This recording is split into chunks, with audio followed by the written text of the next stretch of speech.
Coming up this morning on the Dattitude podcast and the season 4 finale of the Dattitude podcast, we are very close to a decision that will affect the New Orleans Saints, maybe as much as the selection of a new head coach. As within the next 2 weeks, we'll find out if the starting quarterback in 2025 will be Derek Carr or, well, who knows? What are other personnel questions that might be answered by March 14th? And what might be the biggest surprise of them all? Well, with big questions, we bring in one of our favorite experts as WWL-TV sports director. Doug Mouton is here to share his thoughts. And what would a season finale be without having a little fun with Gabe Henderson? We'll wrap it up with Wednesdays with Gabe and, of course, a little fun with the Dattitude family as well. So let's hear it, Phil. It's time to start the show. If you're looking for the latest scoop and in-depth interviews on the Saints, the NFL, the Pelicans, LSU, along with the best bets of the week, then lucky you. Along with high-powered, in-the-know guests who cover our teams, Jim Derry brings plenty of Dattitude. And he'll always tell you the way it is, or at least the way he thinks it is.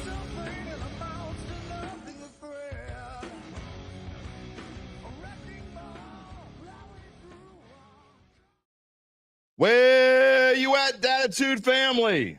Are you ready for the final show without an answer to the question that we have been asking for months and months, and it seems like been talking about since the Saints started 2-0 and then flopped into the abyss? Will Derek Carr be the quarterback of this team in 2025? It sure will be interesting around here when we find out, regardless of the move. There's no question about that. And also, there's no question that this is Dattitude, episode number 349, presented by Evangeline Securities, and the season 4 finale for a Wednesday, February the 26th, 2025. I'm your host, Jim Derry, 34 and a half years on the New Orleans sports media scene.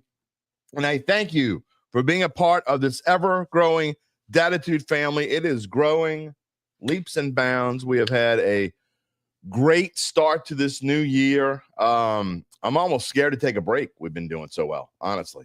But I do need to take a break. I got to take vacation at some point. Unlike other shows that have guest hosts, we don't do that here. We roll along. It's just me. So it is what it is. So we're going to take a little break. Now, a couple things to know, programming notes. We will have a show when the Derek Carr decision is made, and it has to be made. Our next real show, the season 5 premiere, is scheduled to be Monday, March the 17th. However, when the decision is made on Derek Carr, and if there's some other big decision made that we need to talk about, I will have an impromptu show. I'm only going out of town, I think, for just like 2 or 3 days, the entire vacation. I'm going to be around the city. I'm going to be home. I'm just taking a staycation. I'm riding, as I told you before, riding in Endymion. If you want to find out where I'm at, you can DM me on Twitter. You can email me, and I will give you that info. I've already given a couple people the info. But we will have an impromptu show. Maybe it's called season 4. Who knows what it's called? Whatever. It doesn't matter what it's called. We will have a show when that news breaks, and we'll find a way to do it here on all of our platforms. All right, what's on the show today? Today, we're going to be talking about Derek Carr, okay? Of course, Spencer Rattler is going to come into the conversation. Justin Fields' names will probably come into the conversation. Other quarterbacks around the league. If the Saints don't keep Derek Carr, which way do they go? Do we think that it's likely they're going to keep Derek Carr? Which way do we think this team's going to go? It's all something we're going to talk about with Doug and in the monologue and with you.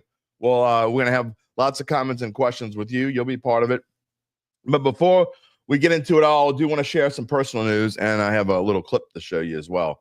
And we're going to take some comments, of course, before we get to Doug. But regulars of this show and those of you who watch all the time and part of the Dattitude family maybe missed Monday's show or caught it after the fact or wondered why we didn't go on live at 11. And I'm going to tell you now, okay? I can tell you now because I got some great news this morning. I told you that I had a doctor's appointment that I felt like I needed to go to with my wife. And basically, I'm going to blurt it out. I'm going to share the news. I'm an open book. We were worried that she had found a lump, and we were worried about it. Had a biopsy done Monday morning. She got the news back about 30 minutes before we went on the show that Mrs. Derry it's not cancer, and we are ecstatic. So, but we were very worried. It was a rough. It's been a rough week plus because even though she had the biopsy done Monday, she had an appointment about it early last week. So we've been dealing with this for about 10 days now. It's a pretty scary situation. So I won't get into all the gory details, but I will just tell you that no cancer. We are excited. We are thrilled. It has been, it is, again, perfect timing to find out about 30 minutes before we come on the show this morning. So that'll make for us an extra happy season finale here on the Dattitude podcast. The rat lovers can't bring me down this morning. They're just not going to bring me down. It's going to be fun. I might be a little tired, though, and I'm going to tell you why as I shift into what's going forward, and then we'll take comments before we get to Doug. Last night had an epic prep baseball game. As most of you know, I'm also a play-by-play guy here locally. I had a game that I think I've been doing play-by-play for, this is my 6th year with Varsity Sports now. I've done lots of baseball games. I have no idea how many, well over 100, I'm sure. I don't know. I've done many baseball games in my career, whatever. I don't know that I've ever had one as long as I had last night. We had a game, a very controversial, in my opinion, bullshit call in the bottom of the 7th that would have ended it. Umpire decided to inject himself into the game. Not going to get into all that. Should have been over in the bottom of the 7th. Thought the winning run scored until the umpire said that there was runner's interference on a slide. Don't get me started.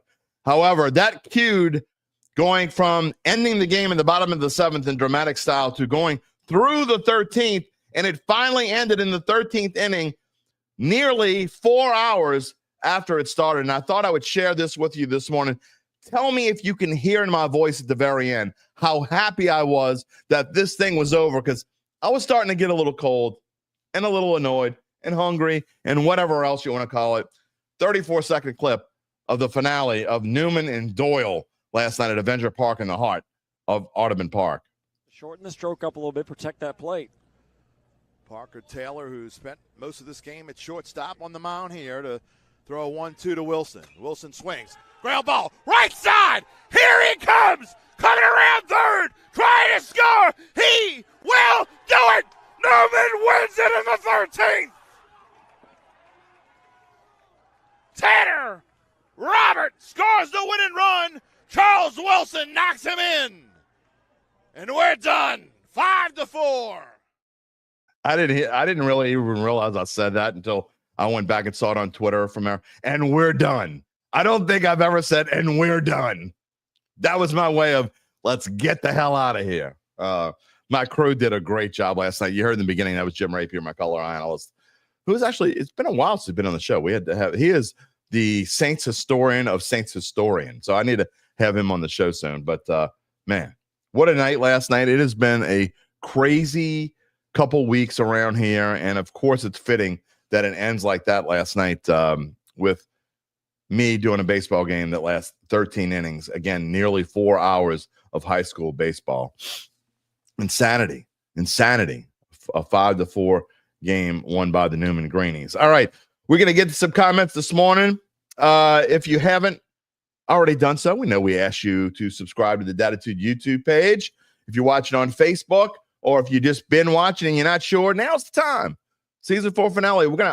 I know I have been terrible with the shorts, but I'm going to put together some things while I'm on vacation. I'm still going to kind of be working because I am going to put together some things while I'm going. I'm going to figure out a way that we want to do shorts going forward. I don't know if they're all going to be show clips. I think from now on, I've been talking about doing this, and I may actually do this. I may start doing just morning highlights, a morning talking point or something is doing shorts instead of doing just show clips. We'll see. But I'm going to do something that's coming up. You can only find those on YouTube. You can also go on our TikTok page. We have a TikTok page as well. I haven't been using Instagram. Maybe I should start doing that. But anyway, you can find us on Facebook, YouTube. That's the place to find us. You can get in touch with me on X at Jim Derry Jr. or via email, jderry@theadvocate.com. And that leads me into, again, if you want to find me in Endymion, I am riding in the crew of Endymion. If you're going to be in New Orleans, if you're not from around here, you're going to be here. I know A couple people are coming in town. So yeah, reach out to me. I will tell. I'm not going to say it out loud. There are too many people that watch the show now. I used to just blurt it out and it's fine. But now that we have 10 to 12,000 people watching the show on a regular basis, I don't want to just blurt it out. So if you want to find out where I'm at, you can get in touch with me again, jderry@theadvocate.com. You can find me on X and DM me, or find me on Facebook, and I will tell you where I'm at. All right. Before we get to the comments and the rest of the show, and again, Doug Mouton coming on in about 10 minutes, let me tell you about our friends at Evangeline Securities. Of course, they're a company that can help you decide if it's the right time to sell your family-run or privately held business. And just as importantly, they can figure out what that business is worth. That is the number one question, Because if that's you or someone it's time to reach out to Evangeline's founding and managing partners, Nick Braden and Ron Hemel. They will start by scheduling a complimentary valuation from their offices either on Poydras Street or in Lafayette. And from there, you will be well informed to begin to make the decision on if you want to proceed. And I want to use this spot where I usually crack some kind of bad joke. And, we try to keep this read fresh. But this is no joke. I want to tell everyone how much I truly appreciate Nick and Ron and all the people at Evangeline. Nick Braden has become a friend of not just this show. He's become a personal friend. I am so thankful for that as well, and so thankful for all the people over there at Evangeline. Again, they are what helps make this show tick, and I just wanted to use this spot on our season 4 finale. They have been with us this entire season 4. Nick reached out to me as we were starting this season and starting our journey of live shows. It has worked out even better than I could have even imagined, and a big reason for that is because of the people at Evangeline. So kudos again. We will have more to say about the best in the business, the best in the securities business. In the meantime, you can check them out at www.evangelinesecurities.com. All right, some comments this morning. Also, real quickly, breaking news. Fox 8 sent out an alert a little while ago. UNO men's basketball could be in a gambling probe. Don't they have enough problems at UNO? If that wasn't the death of them, I mean, it's going to be any day now, in my opinion. I don't know how much longer UNO's going to be able to last, and UNO sports certainly can't last if that happens. So we'll probably be talking about that in the future. Just wanted to throw that out there. I'm sure we'll have something as well on NOLA.com. All right. Comments. UBN, the final countdown. Absolutely. Randall, good morning. Welcome. Hakeem, Big Dog is here. Gary, good morning all. Apathy. I hope it is well before 2 weeks. It could. I don't think it's going to be. I think they're going to run this up to the deadline. It's got to, you can't just throw this together. This is going to take a little while. We're talking about it for sure. Randall says Doug Mouton, one of the goats of New Orleans sports media history.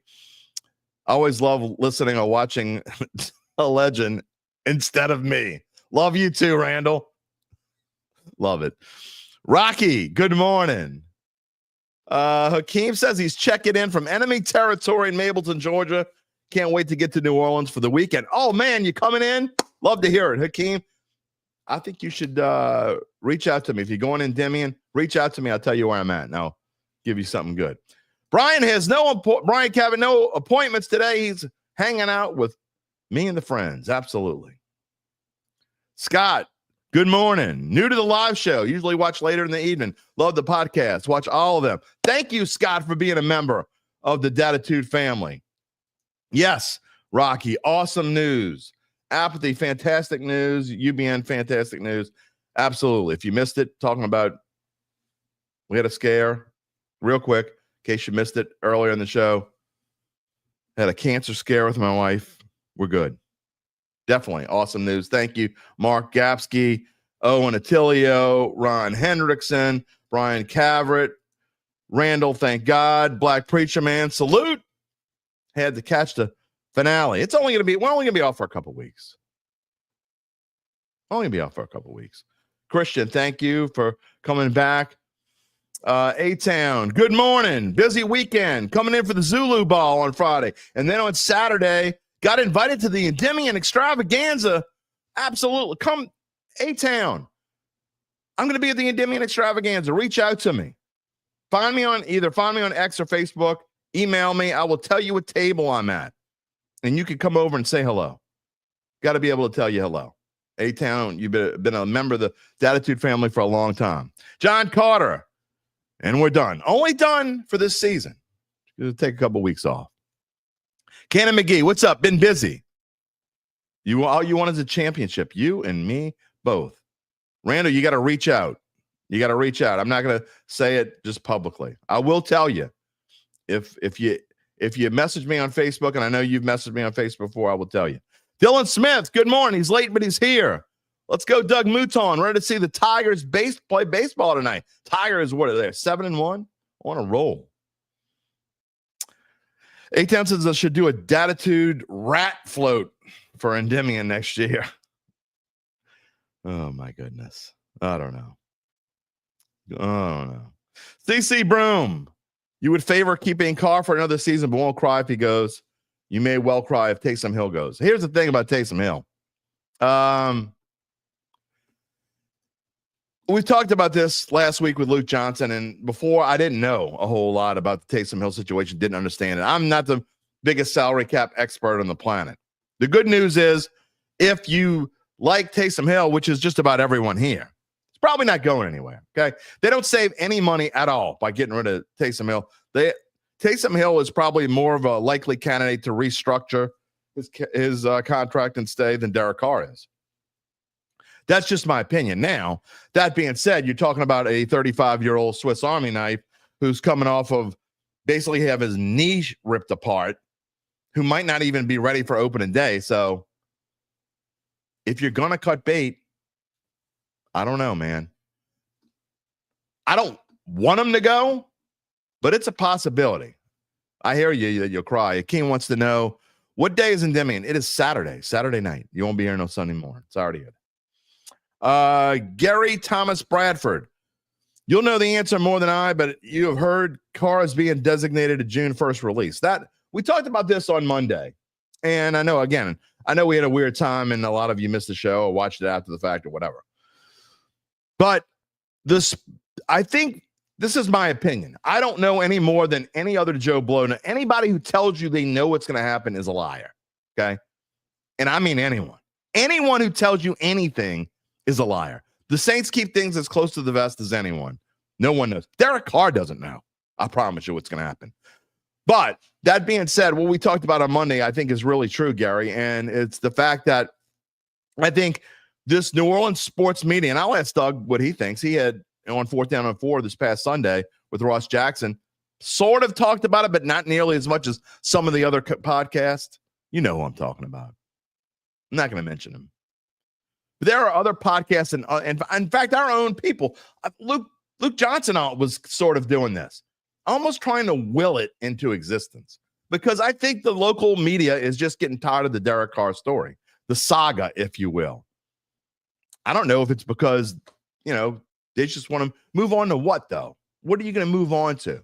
So I think that by them bringing on all these different options, I honestly believe they're trying to will it into existence. That if they talk about it enough, that it'll happen, that Derek Carr will be gone. And they think the best way to do that is to post June 1 release. But what we've also talked about is that doesn't help you get cap compliant. Okay. You cannot get cap compliant if you keep Derek Carr on this roster until June 1. You save $30 million later. But this team is in such a financial bind right now that I think, and look, someone sent me a message on Twitter. Well, I've gotten a lot of messages in the last 2 weeks, but someone said that someone else did the cap and they figured out a way to get cap compliant without touching Derek Carr. Don't believe it for a second. I don't believe it. And even if it is true, I just don't think that's the direction the Saints want to go. Like I said, what common sense. This is Common Sense and Reality show. I might as well call this show Common Sense and Reality, because what does common sense and reality dictate? Again, the Saints going to eat $50 million on cap day.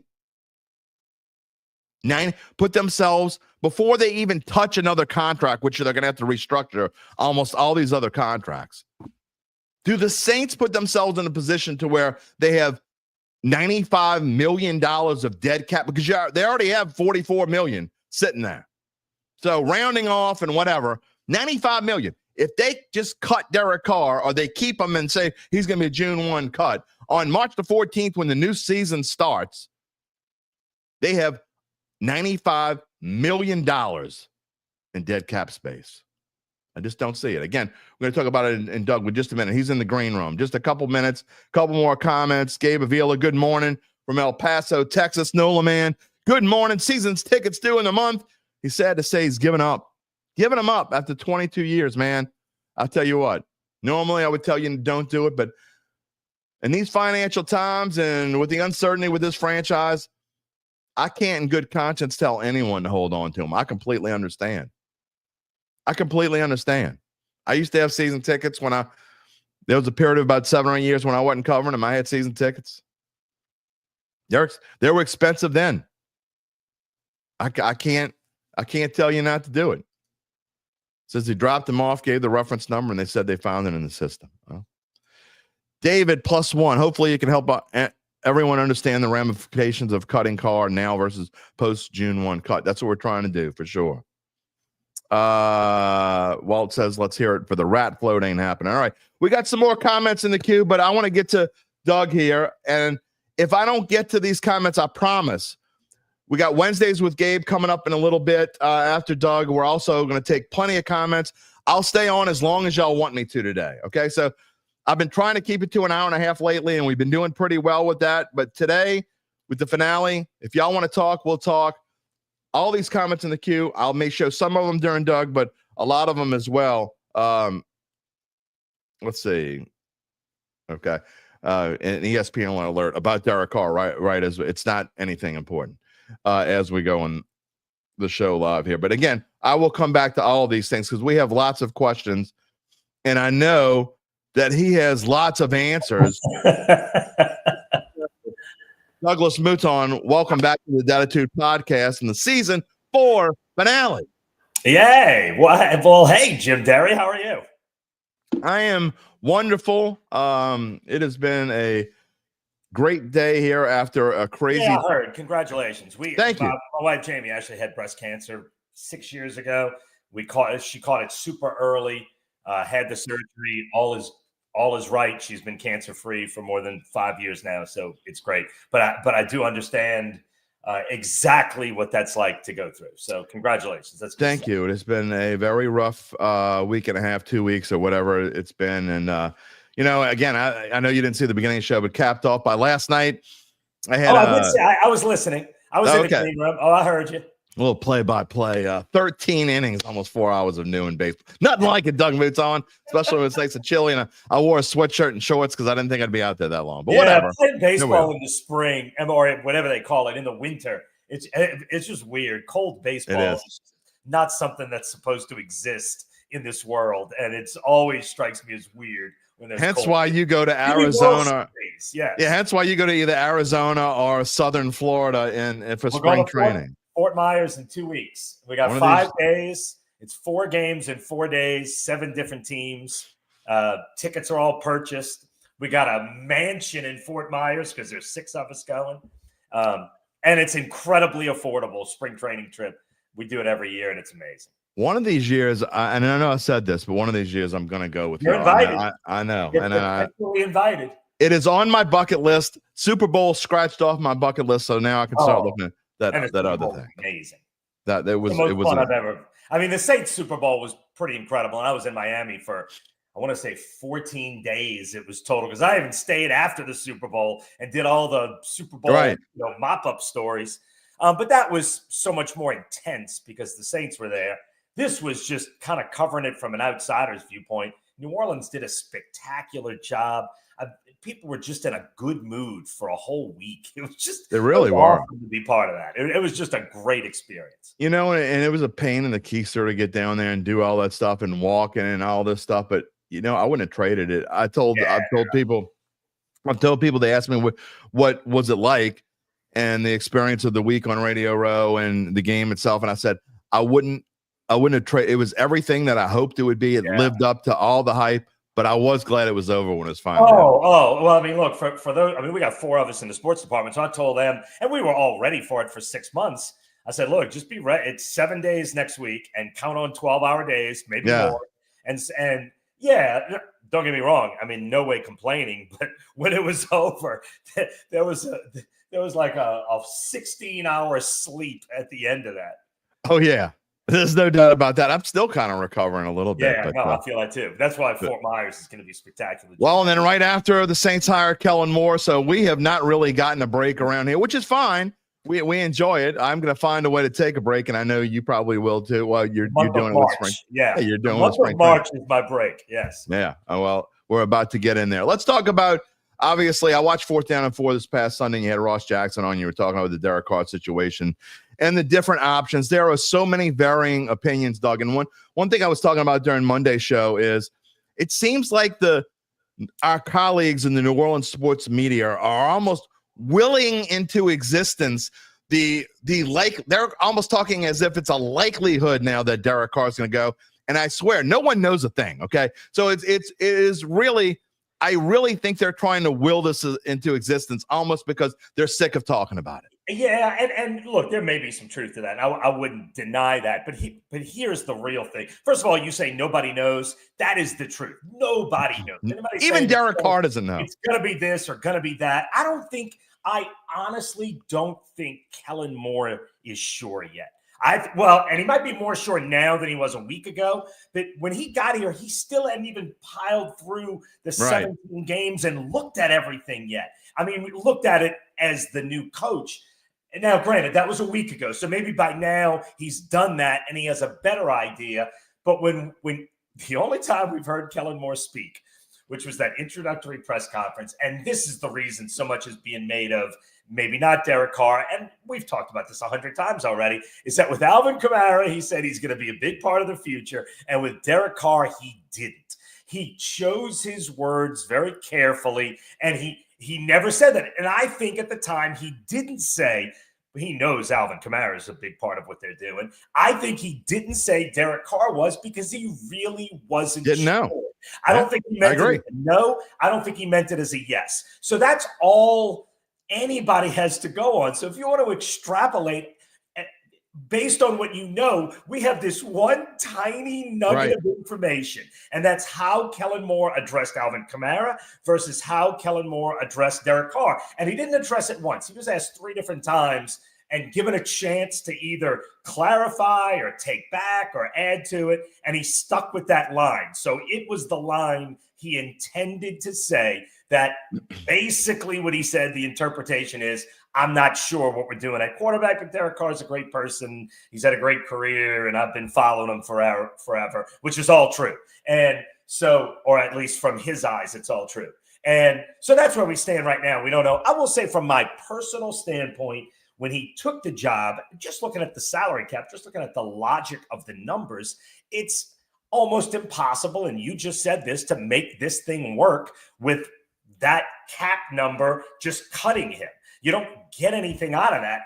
Even if you don't want to start him, it makes sense just to keep him on the bench. And if nothing else, you've got a really good NFL backup. And maybe that's Derek Carr's career for the next 5 years if he wants it. He would be a great NFL backup because he's a guy capable of stepping in and being an okay NFL quarterback. So at worst, if you were going to cut him, you might as well just keep him as a backup and get somebody else in. So that's where we sit right now. Now, originally I would have said, I think, and I did say it, I think Derek Carr is probably going to be the starting quarterback next year. I think right now, if I had to put actual odds on it, and I always think in terms of numbers, Me too. I would say it's 55-45. Okay, Luke Johnson. That's the exact number that he gave. Oh, is it? Yeah. That someone else will be the quarterback.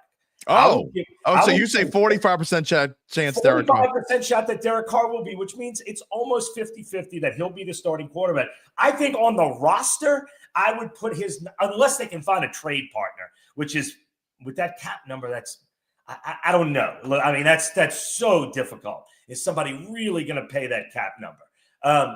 I would say the odds are much greater that he's actually going to be on the roster. But if you want to play Spencer Rattler, if you want to bring in Justin Fields, or you want to draft somebody, having Derek Carr on the roster as a backup there's nothing wrong with going with that plan if you don't want to play him. But either way, look, there's so many problems on this team, Jim. There are lots of problems in 25. They're not. So what they do with that position, honestly, is not critical for the long-term success for getting this team where they want to go. See, I don't necessarily agree with that part, but what I definitely agree with is what you said in the beginning and talked about, that when he was talking, he may know the answer now, but I think you're right. I think Kellen Moore didn't know the answer. How is the salary cap thing going to work? We have to talk about all these things. These are things that are being talked about internally. And the fact that he gave that answer changed, all of a sudden, our sports media folk just went nuts with it. They tried to read into something there isn't anything to read into. It's not, and when I say we, I'm not speaking for the New Orleans. Oh, we're part of it. But I'm speaking for me. It is definitely not what I expected him to say. I did not expect him to be to be purposely non-committal when being committal about another player. That's not the tact I expected. Yeah. So sure, yes. And look, you're trying to Derek Carr is the biggest story on the team. Obviously, it's what we're talking about. So you're trying to come up with something, and that's all you have to work with. So you try to work with what you have, and that's all there is. So yes, people ran with that because that's all there is to run with at this point. Every time I have let my friends in the New Orleans sports media change my opinion on something involved with this team, I have been wrong. So I'm going to stick with my original number. You say 45% chance that Derek Carr is the starting quarterback. I am not changing my opinion.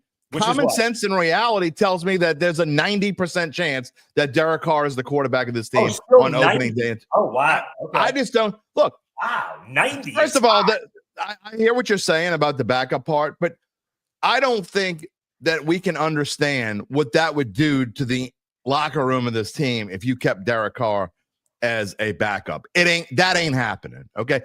What you say makes sense. However, Derek Carr's not going to accept that. Now, he would have no choice. And people have asked here over and over again, like, what if Derek Carr doesn't want it? Really, in the grand scheme of things, it doesn't really matter with Derek. I mean, it kind of doesn't matter what Derek Carr wants. No, it really doesn't matter.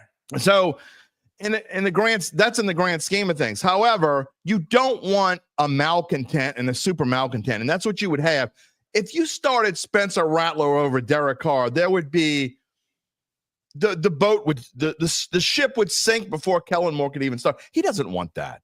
So I just think that realistically, if you look at where the Saints are, and again, if you want to cut him post June 1, fine, but then you have to work like beyond magic and extend other contracts well beyond where you want to extend them, because you have to convert everything into bonuses. And here we are doing this whole thing again. I just don't think they're willing to do all that. So logistically and realistically, they're not going to eat that cap space. They're going to turn Carr's contract into a bonus. They're going to spread it out through at least 2026. He's going to be the quarterback.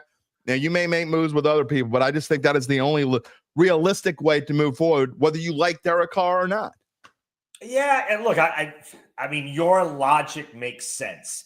And if you can work the math and make it work for now and then cut him in June, sure. Look, him as a backup is, I would admit that's funky and it's weird. And I mean, I guess they'd have to talk to him, because you're right. You don't want the malcontent in the locker room. I don't know if it would be all that. I mean, he'd still be getting paid. It certainly makes logical sense that if he's not the starter, he's not going to be here. I just don't know how you make that work with the salary cap, because you got to get under the salary cap. And the thing is, you got to get under it right now. So that's no different.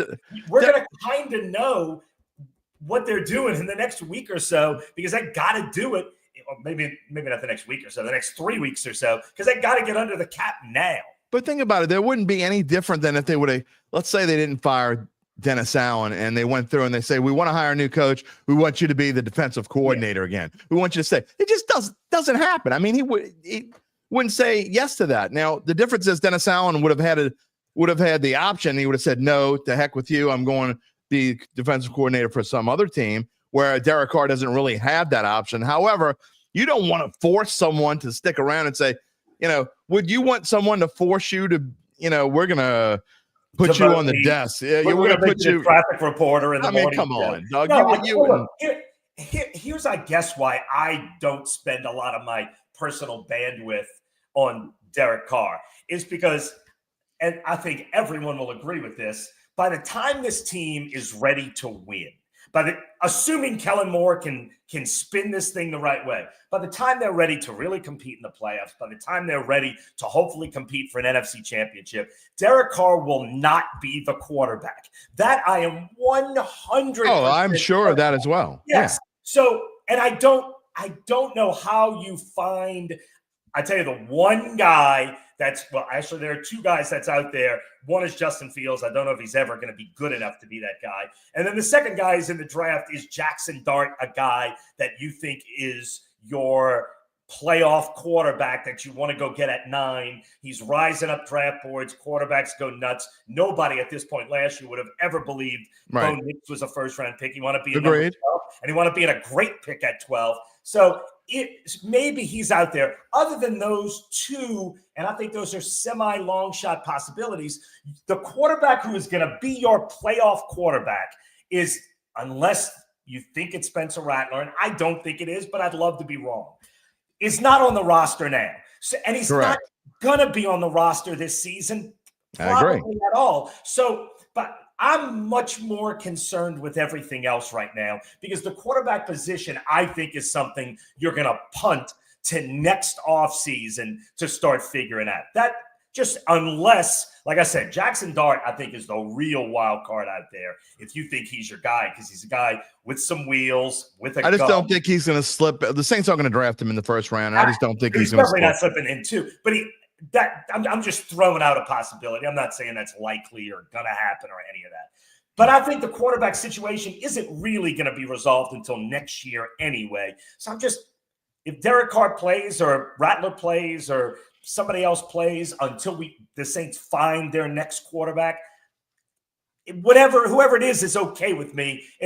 Because that person is not going to be the guy when it's time to get there. Does that make sense? Yeah, no, it completely makes sense. I hear what you're saying, and I don't disagree with that. By the way, there are lots of comments in the queue. I'm going to get to them all. We have a limited time with Doug this morning, so I'm going to come back to a lot of these comments.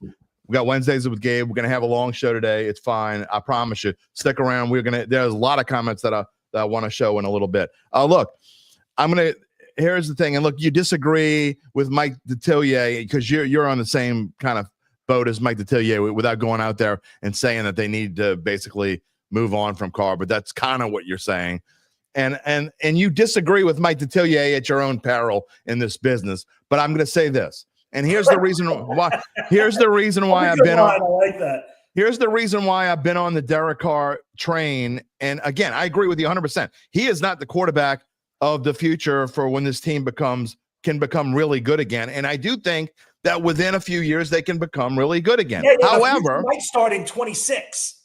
Right. But however, I think that the foundation for winning never starts with losing. And I think if you go with a Spencer Rattler or even potentially a Jackson Dart, which probably isn't going to happen. Again, I don't think he'll make it that far in the second round. No way. And even a Justin Fields. I just think your best chance for winning now, and I get some people say, okay, don't win now. We've had this conversation with other people before, and Gabe's in the green room. We had this discussion. What do you tell the Pelicans that? They keep accidentally winning.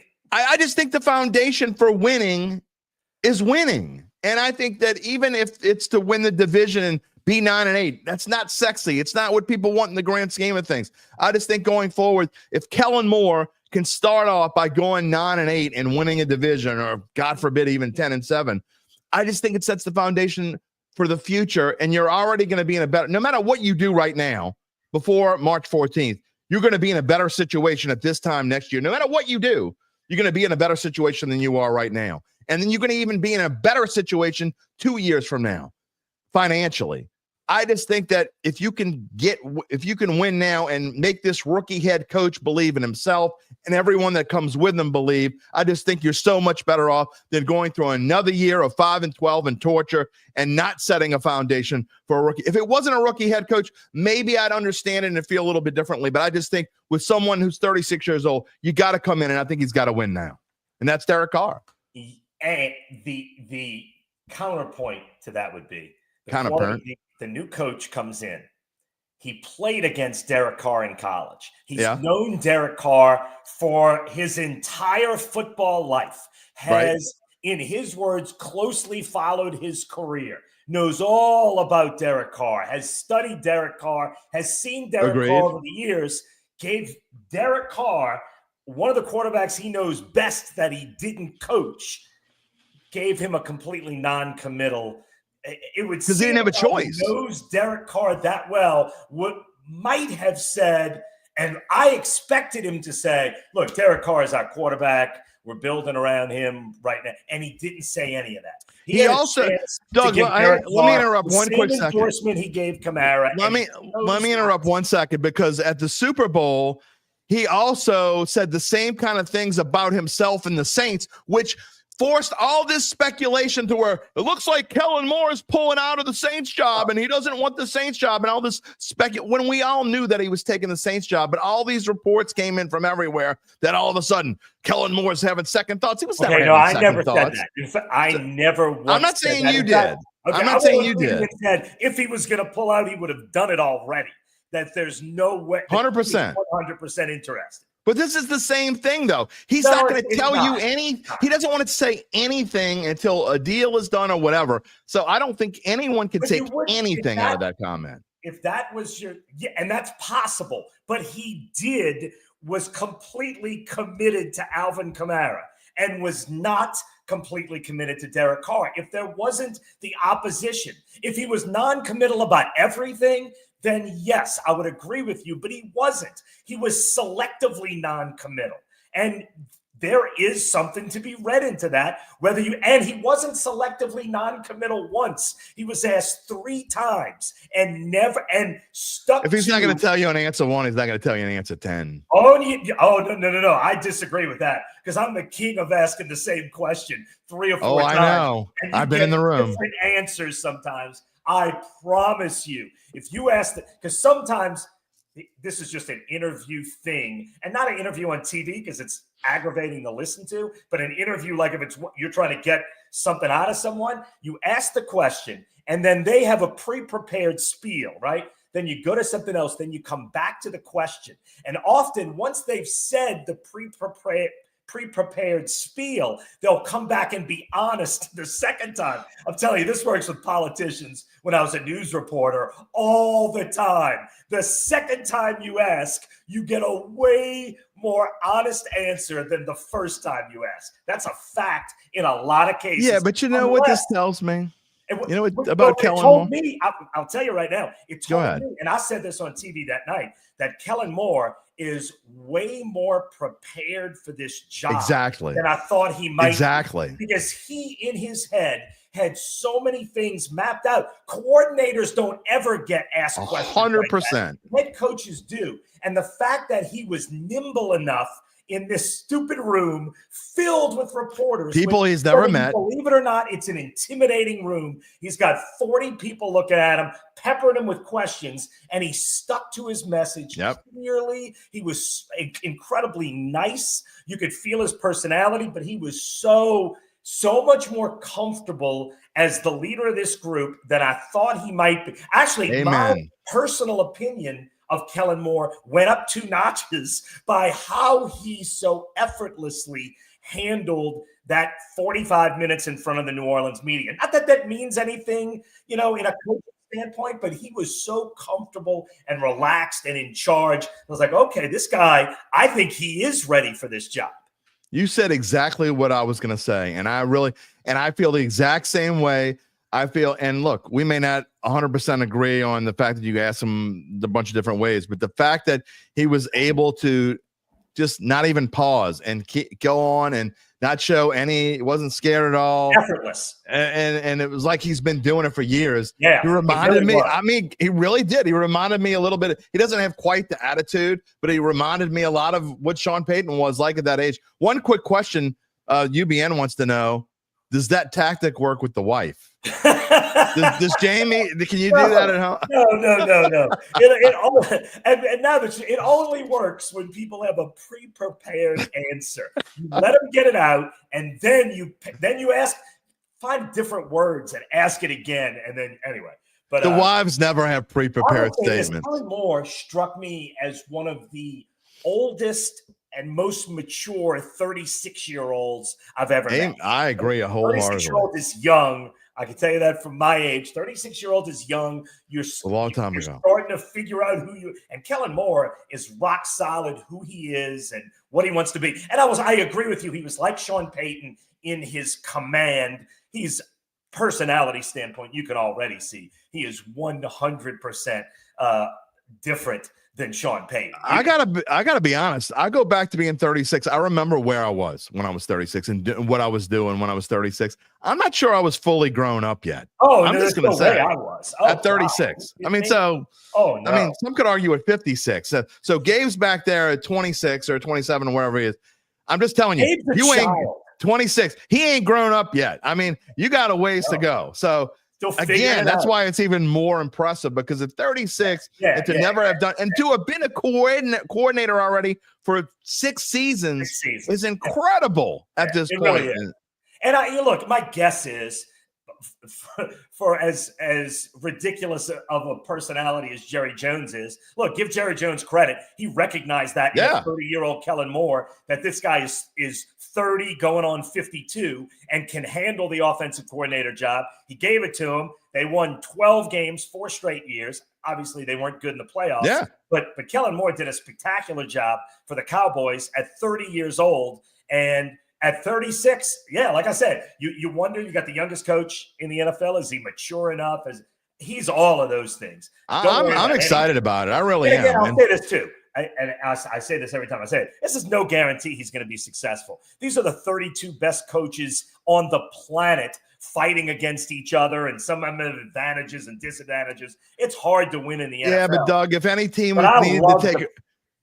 needed to take a risk at this stage, it's this one. I'll say this too, Jim. If you go back to this coaching cycle, I thought 5 of the 7 teams did a really nice job in finding their head coach. Like, I thought the Raiders, who've been a train wreck organization, and they're all over the place. Okay. I said the Raiders need a grown-up in the room, and I think Pete Carroll's a grown-up. I think for the Raiders, I love that hire. Maybe. For the Raiders, I love that hire. Maybe. I think the Saints are, and I bring up the Raiders because I think the Saints are the exact opposite. I think the Saints are sort of an old, stodgy organization. Fusion of youth. And they needed someone who's never coached for them before, and they needed young. And they got both. They got exactly what they needed. I thought Mike Vrabel. I thought the Patriots needed a grown-up in the room, and they needed an alpha dog, and Vrabel gives them that. The Jets needed an alpha dog, and Aaron Glenn gives them that. And the Bears need some ideas, and Ben Johnson is exactly that. I thought those 5 teams all got what they needed. Wait a minute. What about Duval? How you go out and get Liam Cohen when Kellen Moore was out there. I think you got the second. You went out first to get the guy that might be the 3rd or 4th best choice. Guy that hasn't even been doing it that long. And he's got no experience. Exactly. He is what you hope Kellen Moore or Ben Johnson already are. Aren't you trying to develop Trevor Lawrence even more? That you hope will be the guys that are still out there. Like, they might have been able to get Kellen Moore if they had wanted him. And if you tell me, do you want Kellen Moore or Liam Cohen? I mean, I think that's an absurdly easy choice to make. Agree wholeheartedly. All right, let me ask this. 5 of the 7 did well, and I think the Saints did exceptionally well. I understand your point on Pete Carroll, but I am not a Pete Carroll fan. I don't care. That organization, but fair enough, will go in there and give them order and give them structure. Yeah. And maybe in 2 years he retired. He's 72, right? 72. He's young, 72, but 72. He retires or whatever. But that organization needs a grown-up, and Pete Carroll is a grown-up who, whether you like this or not, he's won a ton of football games. I will say this. I want to look like Pete Carroll when I'm 72. And I want to be in that kind of shape when I'm 72, because Pete Carroll is. And that kind of energy. let's get back to the Derek Carr thing because I want to ask you a couple of questions. I know you only got about 10 more minutes before we got to let you go. Big if, okay, if they get rid of Derek Carr, okay. I know there are all sorts of ways they can do it, but here are the only two realistic ways in my. They're not going to just cut him before March 14th and eat $50 million. The Saints, Mickey Loomis is not going to do that. I mean, I could eat my words, come back in on this show, and we come back and whatever and eat my words. And if I have to eat them, I'll eat them. But realistically, and it wouldn't be the first time I'd eat my words, by the way. Oh, no. But realistically, okay, you either find a trade partner, which only saves you $11 million, okay? That even that. $11 million, though.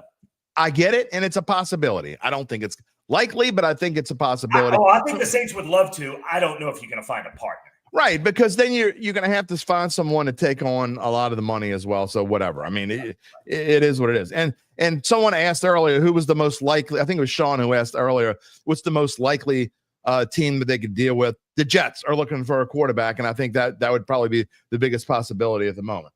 But the only other option, I think, is the post-June 1 thing, and you just find a way to work it out and make yourself cap compliant, which is super hard to do. Which they have done, though, for the last 5 or 6 years, when at this time every year we're saying they can't get that done.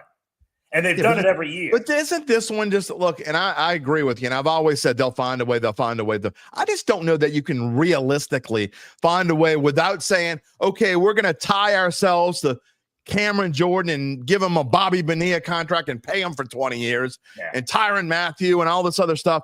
And I'm not saying they should get rid of Cam Jordan or Tyrann Mathieu or whatever. I'm just saying to be able to do that part of it, to keep him, to save the $30 million later, which, by the way, what are you going to get with the $30 million later? Who the hell knows?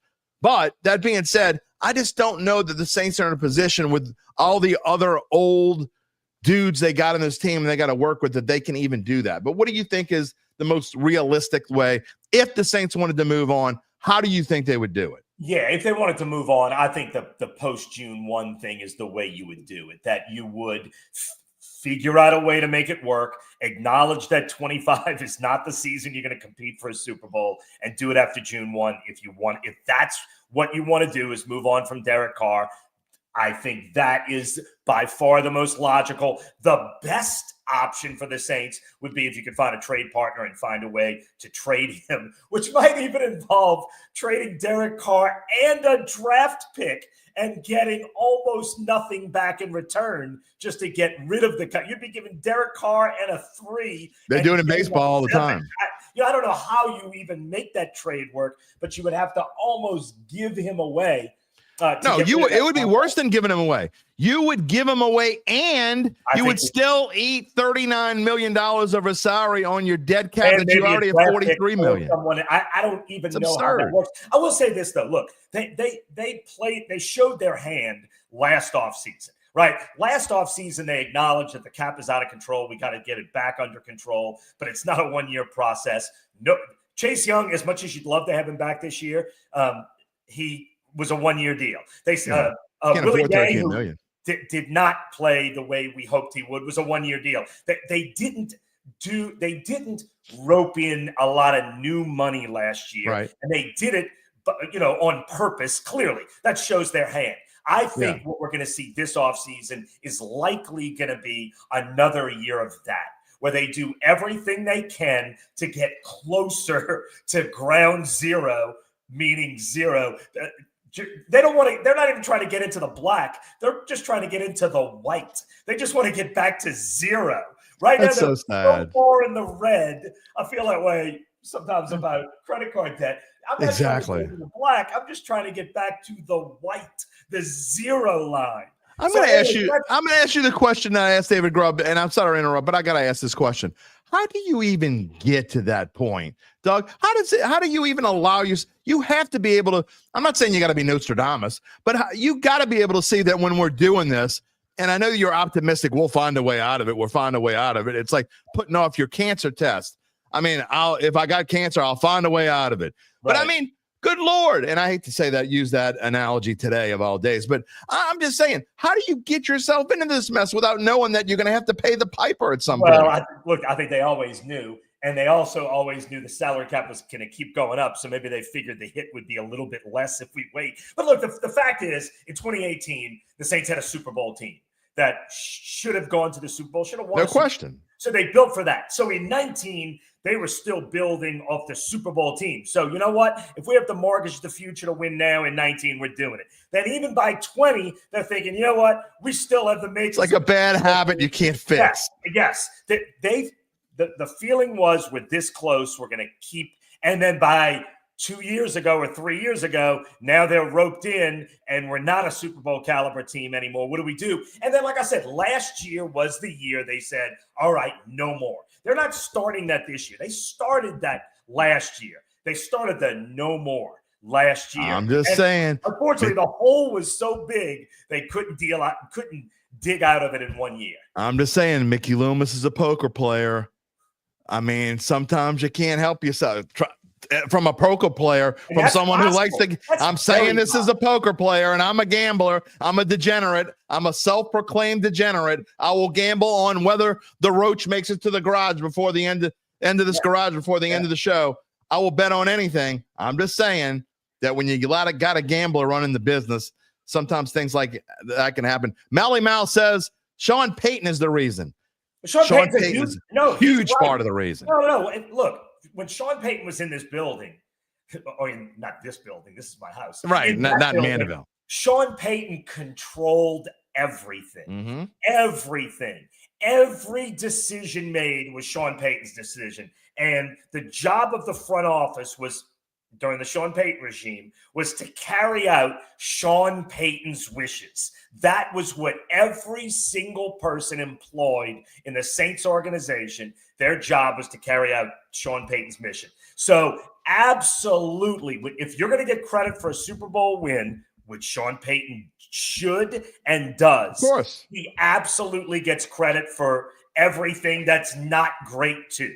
Every decision was Sean Payton's. So, yes, the salary cap hole, and you notice in Denver, they're not doing that. I think Sean Payton actually learned his lesson, that the salary cap situation is absolutely 100, maybe not 100%, because they've had a few years since Sean Payton, but it's at least 80% Sean Payton's making. Now, they could have started digging out of it as soon as Payton left, and they didn't until this past offseason. But I think they're still trying to extend the Payton era, which is what they said out loud. And I believe that they believe that.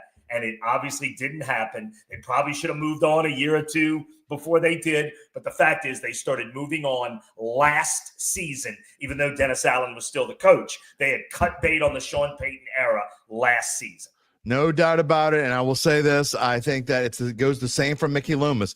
If you want to give him if you say he's the reason why the Saints stink, and they don't stink, by the way, they've had 2 winning seasons in the last 4 years. They're in a bad spot now, but whatever. If you want to say the Saints are in this horrible position and it's all because of Mickey Loomis, if you're going to give them credit when they're bad, you got to give them credit when they were good. He's part of the reason why they were good too. I don't care what anybody says. The fact is, Jim, cycles happen in all pro sports. They do. New England Patriots are crappy right now. Yes. After being the greatest organization in any sport, these cycles are natural. And the Saints have fallen out of the pretty good, and they're in the not good.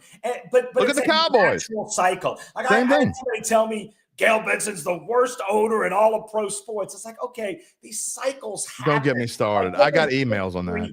Look at history of any sports league, any sports franchise, and cycles happen. Now, look, you don't want to go through a Jets 30-year crappy cycle, and obviously that's more of a fundamental problem. We went from one of the best organizations in football to mediocre, and now we're bad. It's been 1 year of bad, because 2 years ago they were mediocre. They were 9-8 2 years ago. We're mediocre to bad. Now let's see how they pull themselves out. If they're still bad in 5 years, okay, we can talk then. They Even won't be 3 years, but I don't think they're going to be. I don't think either. They started making positive moves to not be bad. Now the cycle is not going to be 1 year and you're good again. That's not how pro sports works. It's not a 1 year turnaround. It's going to be a multi-year turnaround, but I like what they've done so far to turn it around. And I will make a prediction here right in front of you. We talk about it later on, whether it's 3 years, 5 years, 10 years, whatever. When when Kellen Moore leaves this organization, he will leave on his own volition because he wants to, because he, like Sean Payton, wants a break or wants to go somewhere else or whatever. He won't be fired. That's my opinion. If he leaves on his own volition, that means we probably got another Super Bowl trophy in Metairie, because that's the way that kind of works in the NFL, is you got to have, or at least been to a couple of championship games. But yeah, look, who knows if this is going to work, but I like everything they've done to this point. And personally, I'm not that I know everyone else around me is, but I'm not that concerned with Derek Carr. Honestly, I think the far bigger problems are you gotta build an offensive line. You need 8 of them. Right now you got 3. You got to build a defensive line. I think they need to completely rebuild the type of player they're going to get. I think they have so many. They're going to change the defense. They need to start addressing before they worry about the quarterback of the future, which I don't think, my guess is not coming this year. Which is why I think that's makes it even more likely they're going to keep Derek Carr, because of exactly which is why I put it at 45%. Last thing, I know you got to go. I know. Last thing. Give me a prediction for your biggest surprise before March 14th. What is it with this team? It's going to be a huge surprise, and I'm putting you on the spot before you got to go. But biggest surprise before March 14th. I guess the biggest surprise. And look, here's the thing, Jim. I don't claim. I'm not an accountant. No, it's a guess. It's a completely. No. I don't know which guy helps you most in the salary cap, but I would not be surprised if they did start cutting bait on some of the big salaries. I don't think it'll be Cam Jordan.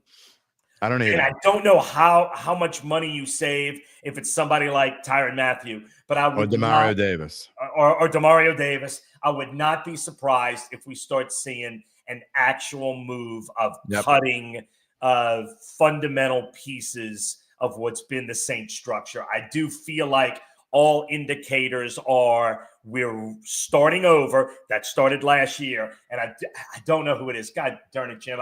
I could have looked at it. Put you on that spot, baby. I know.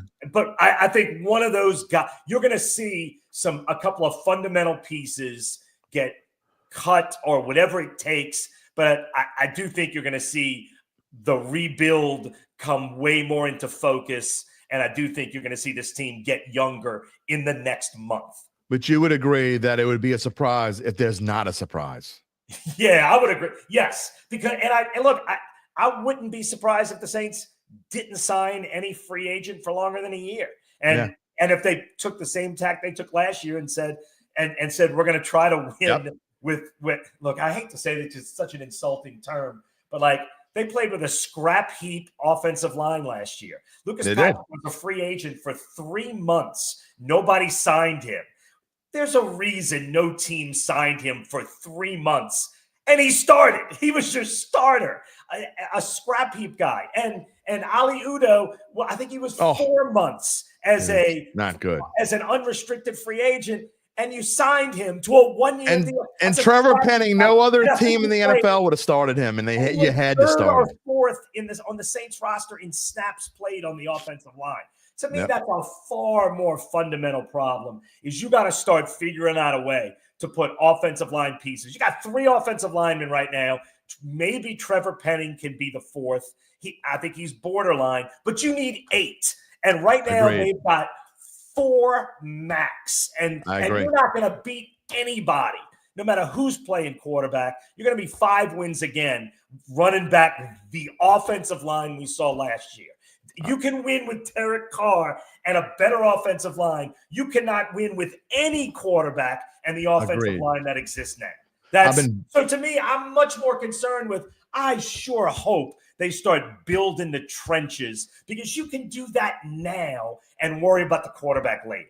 I've been banging that drum for months, dog, and I think right. And I think an offensive coach is going to come in here. So many pieces that you can't fix your offensive line in 1 year, but you can go from 3 to 5 or 3 to 6 this year. Yeah. But if you start next season with 3 quality offensive linemen, you're going to lose 12 games again, and you're going to be no closer to turning this thing around, no matter who plays quarterback. I agree wholeheartedly. and it was a fun segment as it always is. You going to Endymion on Saturday? I don't know yet because I'm working Bacchus again, which I did for a few years. We do the Bacchus Parade on TV, and I did it the first couple of years. I will say this too.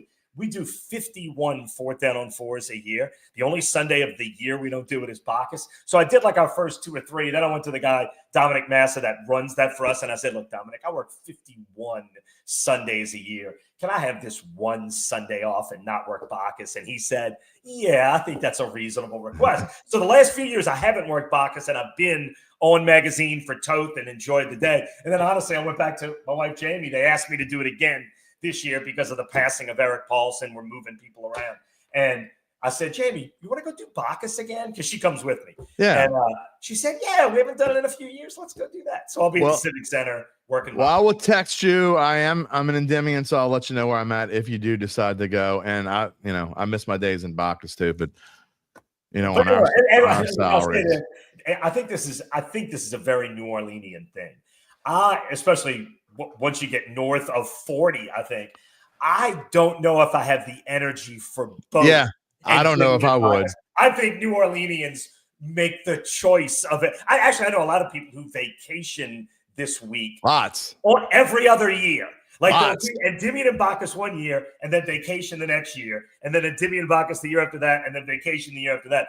I can do one of the two. I don't know if I can do both. When I rode in Toth or when I rode in Bacchus, I didn't go to Endymion. There were many, many, many years when I didn't go to Endymion because I was riding either Toth or Bacchus. And look, they're both spectacular days. They are.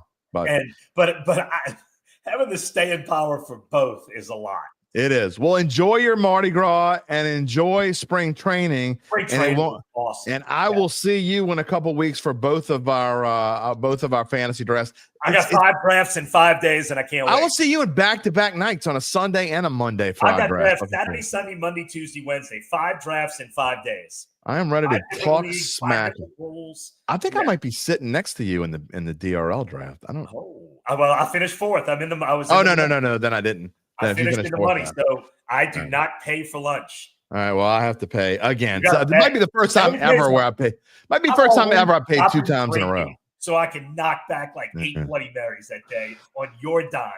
I'm saving up, my friend. I'm saving up. Thank you for coming on the show, and I will see you very soon. Enjoy the next couple of weeks. Yeah, thanks, Jim. We'll talk soon. All right. All right, bud. Doug Mouton, everybody. Always fun. Always a pleasure. Always informative. Always tells me what he thinks. That's what I want on the show. We're about common sense reality, and give me your opinion. Back it up with receipts. Don't just tell me stuff just to tell me stuff. All right. Before we get to comments and to Gabe, and then comments again, because we're going to finish the show with comments again. We've been trying to stay on we're trying to cut the show to an hour and a half. It ain't going to happen today. We're going to be on longer than an hour and a half today. We'll stay on as long as y'all want to stay on today. It is the season 4 finale. Again, we'll have a show when they make a decision on Derek Carr. If it's before, I'm sure it's going to be before March 17th, an impromptu show. But as far as I'm concerned, today is the final show of season 4. We're going to move on. We told you earlier we're letting you know more about our friends and how Evangeline Securities can help you figure out what your family-run or privately held business might be worth and whether it's time to sell. How do they do it, you ask? Well, I'm glad you asked. After their complimentary valuation of your company, if you decide to proceed, native New Orleanians Nick Braden, Ron Hemelt, and the folks at Evangeline will begin an extensive auction process among established private equity funds from around the world. And they will maximize the return for the founder and his or her family. Evangeline Securities is the top producer on their platform. There are very few companies like them in this area, none with their dedication and success. We are so happy to have Evangeline Securities, the title sponsor of the Dattitude podcast with Jim Derry. They are fully licensed and ready to serve you. So get in touch with Nick and Ron about what's really important. It ain't the decision about Derek Carr. It ain't the offensive line. It ain't even Kellen Moore or Mickey Loomis. What is the most important thing? What is really important? The rest of your life. You can find them at www.evangelinesecurities.com. Okay, Gabe, a couple minutes. I want to show a couple things that I went through here. What did we miss? We have missed a lot. John Carter said earlier, we're torturing. Doug Mouton was torturing the Carr haters, keeping Carr on the roster, but as a number 2. Yeah, that ain't happening. CC Broom, what could make anyone think Spencer Rattler is a starting quarterback? That is delusional. Uh-oh. That's going to stir a pot. JC Brar is here from Denver. Kent Hathorn. Kellen Moore is known for making the most out of what he has. He'd be more likely to scheme around his strengths and make the smart long-term move with Carr's contract. Agreed. Mark Satanovich. Jackson Dart is a third or fourth round type of guy, system quarterback. Never going to last that long. Charles Mangus, restructure Carr's contract. Stays 1 year, trade him if we need to. But do not have him get into a no trade. He's already in a no trade contract. You can't change that. Even if you restructure, you can't change the format of his contract. You can't change it from a no trade contract to one where you can just trade him at will. You can't do that. That's not happening. Michelle Barbado says, Rattler is not a franchise quarterback. Y'all know what I think about the Rat. I am not. This show is not about Spencer Rattler, although there's no way to have this show without talking about him. Michelle also says that she agrees that playing Carr is our only chance at winning. PBM says it was Breeze and the Mannings that convinced Carr to come here. People just like to hate on Dennis Allen. Oh, wow. There's a lot to hate on Dennis Allen. That's a whole different story. Just saying. Cannon McGee says, all this Derek Carr not taking us nowhere. I'm sorry, man. This is ridiculous and frustrating. Might not be taking you anywhere, but he's the best chance you have to win now. Again, you might not win a one now. I think it's the best way to set a foundation for a rookie head coach. We're going to agree to disagree. You can't, no one, there isn't a, you could try all you want. Nobody's pissing me off today. I can just tell you that. Not even Gabe in a minute. I don't even know what he's going to talk about. He ain't going to piss me off. PBM says salary skyrocket for 2 years. They can continue as they've done and wait for the cap bailout. Maybe. Apathy says Sean Payton is why Lamar Jackson isn't a Saint. No. Drew Brees is the reason why Lamar Jackson isn't a Saint. Don't get me into the whole Lamar Jackson was the MVP, in my opinion, this season. Should have been the MVP. Should have been the MVP. However, I've said it before. I'll say it again. If Lamar Jackson were here, y'all would be bitching about Lamar Jackson because he ain't won the big game. He hasn't done this. He's great in the regular season, just like Ravens fans probably are doing. Doesn't matter who it is. Sometimes it really doesn't even matter who the quarterback is. Y'all just gonna, whoever it is, you're gonna bitch about him. Derek Carr's not Drew Brees. If Spencer Rattler is the quarterback next year and he stinks, then all you Rattler lovers will pounce on him and forget you ever said anything nice about him. It's the way that, and I'm not even knocking you for it. It's the way it's the fans' world. You have a right to do that. It happens in 32 NFL cities. There are probably, maybe 10 or 12 quarterbacks in the history of the NFL that have never been ragged on?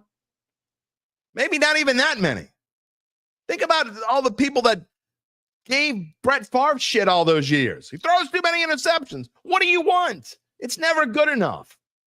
Unless you're Tom Brady or Joe Montana or Drew Brees or whoever. I mean, it's never good enough. Earl Russo, these cycles happen. The key is getting out of it quickly. Saints haven't been able to get out of that cycle in a hurry. Ryan Ashe says, whose fault was it from 2012 to 2016 when the Saints couldn't break? Well, it wasn't that long, Ryan. They had 3 seasons in a row where they were 7-9. It was also during the Bounty Gate. I'm not making excuses for them. When the Saints couldn't break 500 4 times during Breeze's absolute prime.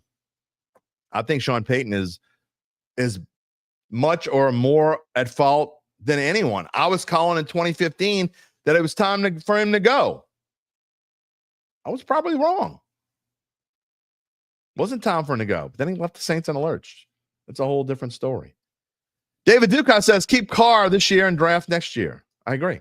Next year again. Next year is much better quarterback draft. And I know you fans don't have that. They don't have patience. I get it. It's hard to have patience when you're a fan.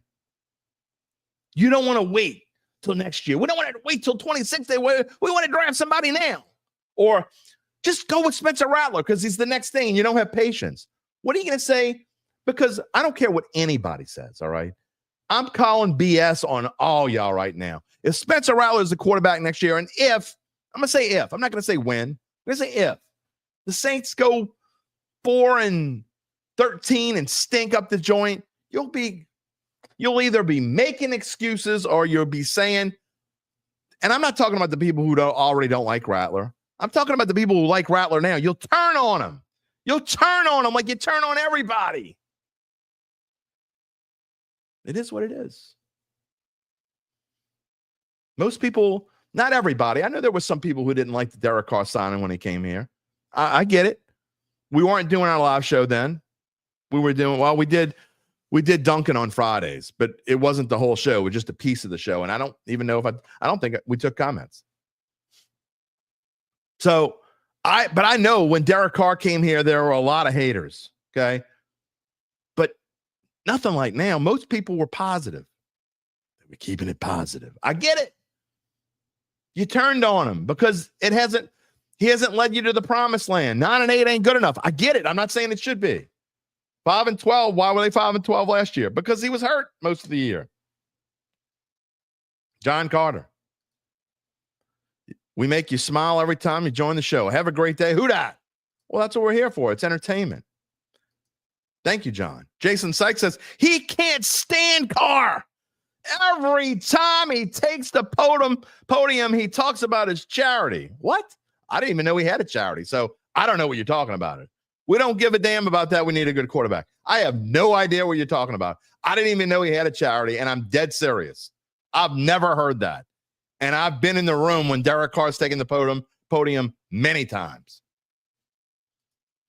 Kent Hathorn says, this is why Moore was smart to take the job this year. When those coaches who passed on us hit the coaching cycle, Moore will have a 1-year head start in building this team. I think that's probably true. Derek Branch, how do you feel about taking Ashton Jeanty at 9? Mixed feelings. Derek, I am 100% with Doug that I think this team needs to build in the trenches. O-line, D-line first. I prefer it be O-line and then D-line, but I'm okay with it the other way if that's what it looks like. And when it comes to draft, this is a very deep defensive line draft, which is why I'd probably even more reason to wait. That being said, I think Ashton Jeanty is a generational talent, in my opinion. And if they decided to take him at 9, I'm not going to bash the decision because I would understand why you only get so many chances to take a generational talent. So how do I feel? Again, mixed feelings. The problem. Lewis Mathern, curious. Would I be good with the Saints drafting a guard at 9? Here's what I would like to see, okay? I'd like to see them take a tackle at 9, whoever the best tackle available is. I'd like to see Fuaga move back to right tackle. I'd like to see Trevor Penning move to guard. I got to be honest, and I never thought I would say this because last year I definitely did not say this. I think Trevor Penning can be saved on the interior of the offensive line, not a tackle. I don't think he's a long-term solution. Was he okay this past year? He did way better than I expected. He's not a good pass blocker, but he was actually decent run blocking in my opinion. In my opinion, I think Penning can be saved. Go out and get a left tackle. Go out and get your franchise left tackle in the first round. Move Fuaga to right tackle. Put Penning at left guard. That's my opinion. That's what I would do. Earl Russo considers a losing season missing the playoffs. Okay. I don't. A losing season is one where you lose more games than you win. Eric Killmonger 44 says, Carr got to go, man. You're not the only one. Obviously, you're not. I'm in the minority. I get it. I understand why you think that way. I'm not even going to argue with you today. This show is not about arguing with anyone today. We're going to finish this season strong. We're going to try not to piss anybody off, and nobody's going to piss me off today. I'm just telling you that if you want to lose, go with someone other than Derek Carr, okay?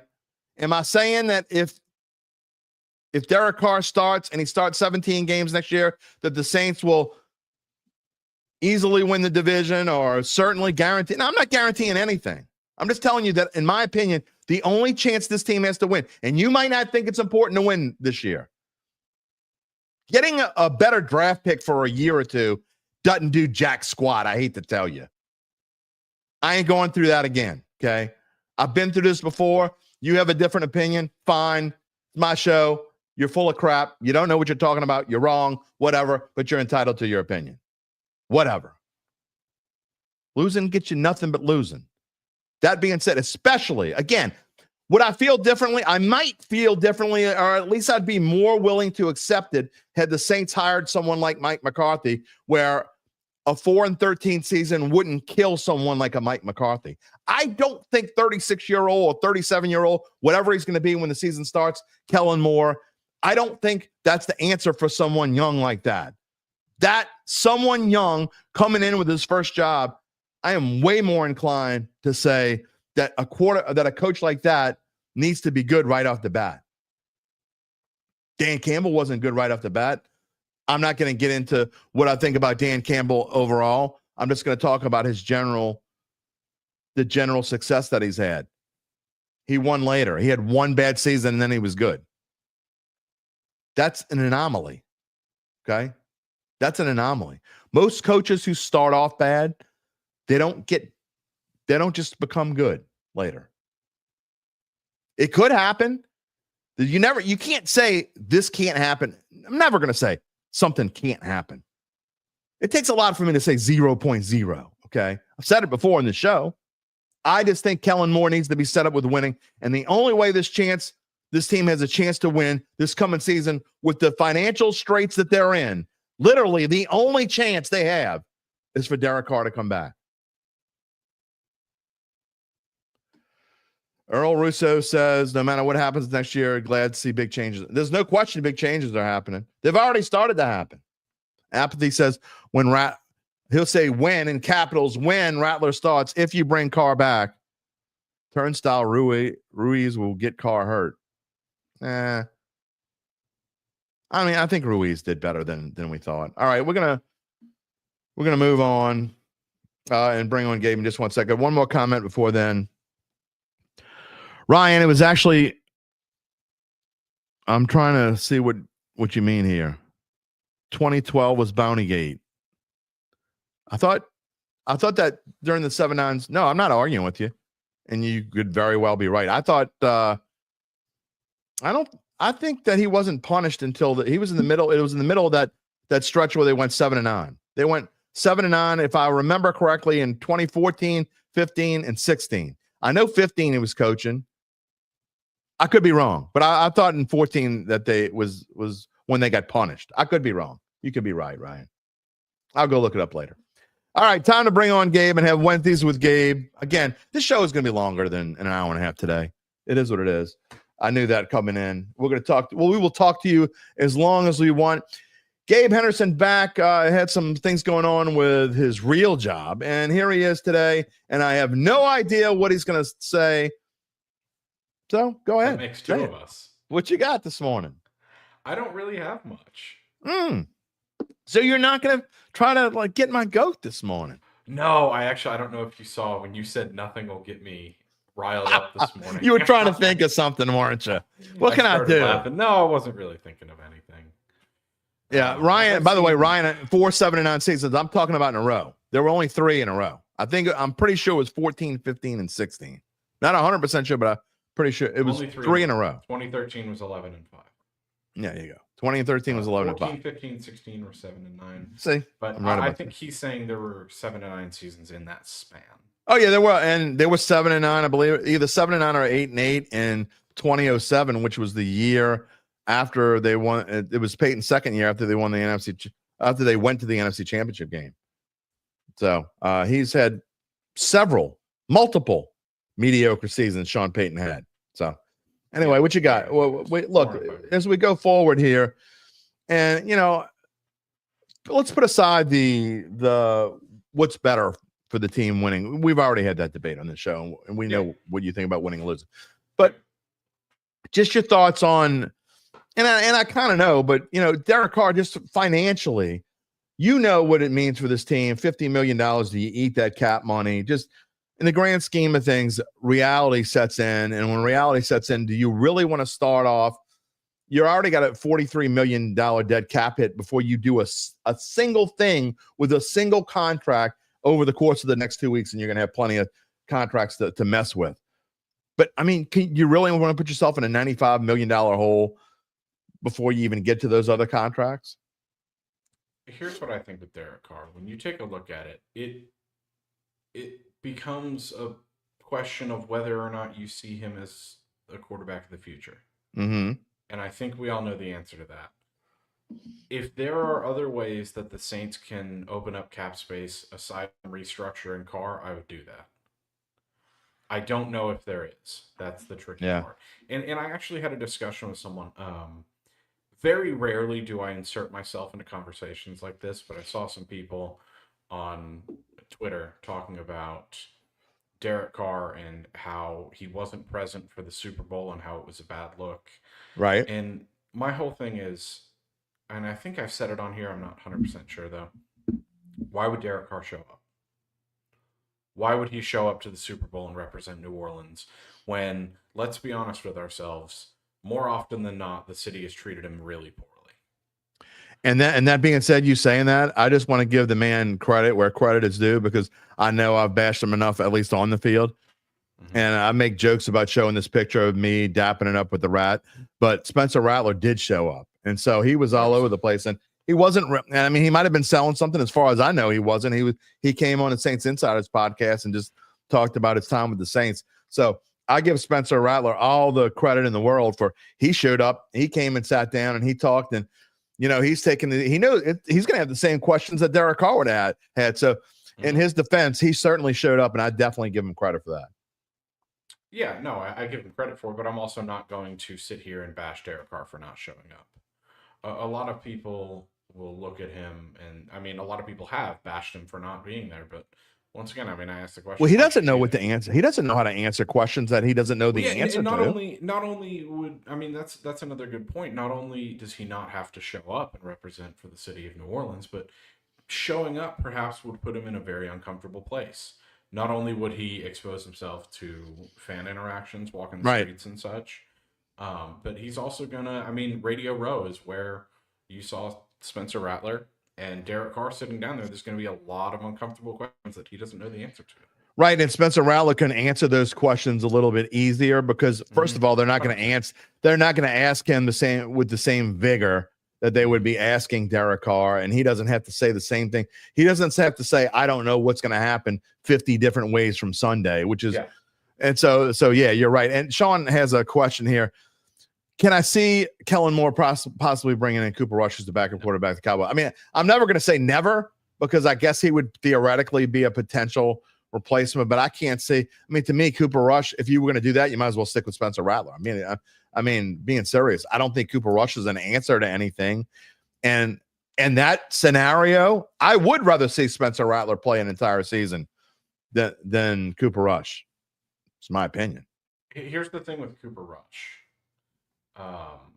He is a free agent, but he's also 32. Yeah. So, I mean, it is what it is. You're going to have to then pay him, which do you really want to pay someone like Cooper Rush? I think if you're going to see a Cowboys quarterback who played under Kellen Moore come over, it would be Ben DiNucci as a third string. Oh, I thought you were going to say, let's lure Jason Garrett out of retirement. But even then, just to finish off my point, I did want to make a distinction, because I saw some people in this conversation that I had yesterday that were under the impression that Derek Carr is the third highest paid quarterback in the league, which is not true. Not even close. No. But he has the fourth highest cap hit of any quarterback in the league, which you can't fix. No, and that's because they backloaded his contract when they restructured it to free cap space before. That is correct. So it's just just in case there's anyone out there that didn't know the difference between the two, he is the 17th highest paid quarterback per annual salary. That is correct. he has the 4th largest cap hit because the Saints restructured and backloaded his contract. Which is not Derek Carr's fault. I mean, they came to him and said, I will never, and this is just me, I will never fault an athlete for making as much money as they can. Right. And not only that, Gabe, when you talk about the cap hit, you got to realize how these things happen. Okay. When these things happen, it's because you're taking a piece of a salary and you're converting it into a roster bonus, which means, do you want to take $25 million and get a check for $25 million right now? What moron would say no to that? Of course you're going to say yes to that. Now, that hurts the team because you're now spreading $25 million over however many years you want to spread it out. But that's not Derek Carr's fault. So when people say, well, he'd take a cut in pay, well, you just said it. He's already going to be the 17th highest paid quarterback in the NFL, which means he's the 16th or the 15th lowest paid quarterback, starting quarterback in the NFL. And we've already said this. Stats show it. Numbers show it. He's in the top 12 every year, except for 2 years of his career. He's been in the top 12. Last year was one of them, and he only played 7 games. So he's making a salary that is close, in fact, lower than where he is stat-wise and his effectiveness wise. So he's making basically a salary that is compensate for what kind of quarterback he is. Yeah, 100%. And I mean, the nature of the quarterback position is they're going to get paid more. But yeah, I will never. Correct. And there's far too many people who get lost in the sense that these are human beings at the end of the day. Right, and people forget that when they type stuff in. A lot of people ask, and they will comment on, oh, well, why doesn't this person take less money? Or Amen. That's bad for the team, because they don't have to. That's at the end of the day. The team Drew Brees didn't. The team paid a player what they believed they were worth. They came to an agreement. They signed it. They agreed to pay a player that much. Why should the player then have to? Shouldn't. And when you talk, he shouldn't. And when you talk about and you go through and you look at all the players who have made probably more than they deserve, nobody asks a player who's. I mean, it works the same way. When a player is not making what he's supposed to make, sometimes they hold out. But in the grand scheme of things, more times than not, they know their only recourse is to play out that contract, and then they're going to make a bigger contract. It works both ways. And so the same as if someone that you perceive to be being overpaid is making too much, you can't expect someone to take. Will you take less money? I know I owe you $25 million, but will you take 10? Why? Because we're in dire straits? Well, that's your problem. I mean, generational money we're talking about. Correct. I mean, you got to worry about your family. And just like whatever comes. Look, I love my Dattitude family, but my family at home comes first. If something happens with my Dattitude family, and let's say my wife gets a job offer, and I'm going to make up a city. My wife gets a job offer in Nashville, Tennessee, okay, and making twice as much as she's making now. Well, guess what? I mean, I'm probably going to have to move to Nashville, Tennessee. Could I still do the show from Nashville, Tennessee? Maybe if the company lets me. But if they don't let me, my choice is move to Nashville, Tennessee, or not move with my family, stay here and do my show. And guess what's going to win? Moving to Nashville, Tennessee, because that's where my family is going to be, and that's where I'm going to be. And it's the same thing for Derek Carr or anybody else. You got to worry about number one, and your family is all part of number one. And to ask him to take less money is just incredibly dumb. I wanted to highlight this contract. Casey Paul says, I feel like they could restructure Carr's contract and cut him out of desperation for the cap. Call me crazy. Go ahead. What'd you say? You're call him crazy? You're calling him crazy? I just don't think you can restructure him. They say that doesn't mean that the money won't get paid out. Correct. The reality is, I mean, someone commented this a few shows ago. The credit card bill is due. You can't just keep kicking. I mean, just because you kick the money down the road doesn't mean you don't owe it. And with Casey's point here, and I thought about this before when I was typing up a script. I actually thought about this and I took it out. And I'm going to tell you, Casey, here's the main reason why you can't do that. I mean, could you do it? Yes, you theoretically could do it. However, you're going to pay, let's just say, in the grand scheme of things, if they're going to restructure, they're probably going to turn about $25 million of Carr's contract into a signing bonus and pay him a check, cut him a check for $25 million. So if you do what you're asking to do. You're giving Derek Carr. I mean, if you cut him, you're just eating cap money. You're not actually paying Derek Carr that money. So if you do this, he's not guaranteed any of that money. That's just your cap hit that you're taking.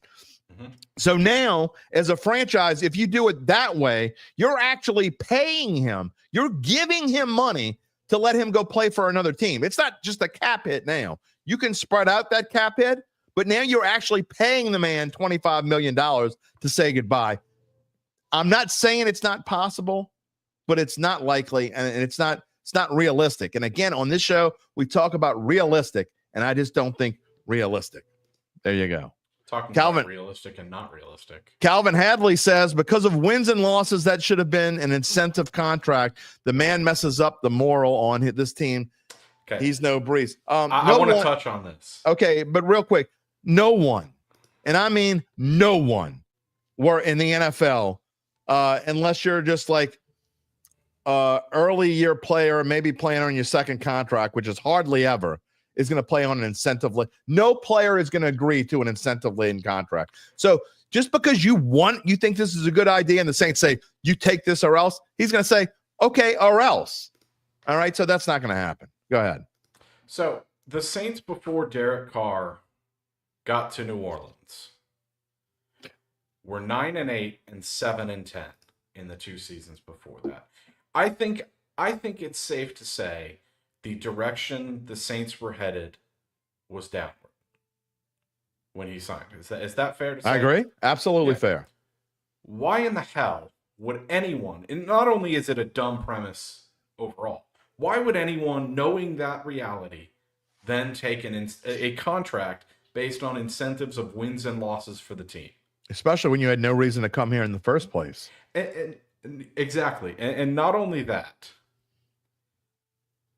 I want you, Calvin, to give me one example, not a belief, concrete example of Derek Carr messing up the morale on this team, as you say. If you want to set the bar at he's no Drew Brees, there are maybe 4 or 5 quarterbacks in the league right now who could reach that status. I don't think there's 4 or 5. Who could reach that status by the end of their career. Maybe. There's only one I can think of, but maybe you're right. If you say maybe, you're right. Maybe. I would look at it. Mahomes, Allen, Jackson, and Burrow could reach that level. That's a huge maybe. I'm not saying. You're right. Those guys don't have it. None of those 4 have a 0.0. You're right. No. To be on the level of Brees. That's what I want to know. I want to know how Derek Carr messes up the morale in the team. And I want concrete evidence of this. I want a quote from a teammate. I want a reported story. Yeah, I don't even need that. Here's what's going to happen, Jim. I can tell you, I'm not going to get it. I'm not going to get that evidence. It is a completely baseless claim. And I promise you that the inner workings of that locker room, first of all, some of those veterans that are high up in the scheme of morale, some of those guys are going to be gone soon. It's gonna be a whole different team very soon. So anyway, I completely agree with you. All right, Gabe, I just want to say and let everybody know out there before we move on, because I want to spend the last 10, 15 minutes of the show with comments. I want to say that for those people who don't know, Gabe is working another job at the current time, and he stayed on and has helped me over the past 6 or 8 months, or however long it's been. I don't even know how long. It's been a while. But you stayed on when you didn't have to stay on because you wanted to be a part of this show. Yep. And you stayed on not just to come on and say hello and we have our fun and we poke at each other and whatever and do counterpoint or whatever. You stayed on and helped me behind the scenes as well. And I think it's important for everyone to know this, that how appreciative I am that you decided to do that. And you thought that this show was good enough for you to literally give your time to. And it means a lot to me. And I want everyone else to know that at the same time. Well, I appreciate that. And it's not only season 4. It started in season 4, but I'll be here for season 5. Sorry to those who want to get rid of me. Nobody wants to get rid of you. And we are. I don't know. Calvin might want to, right?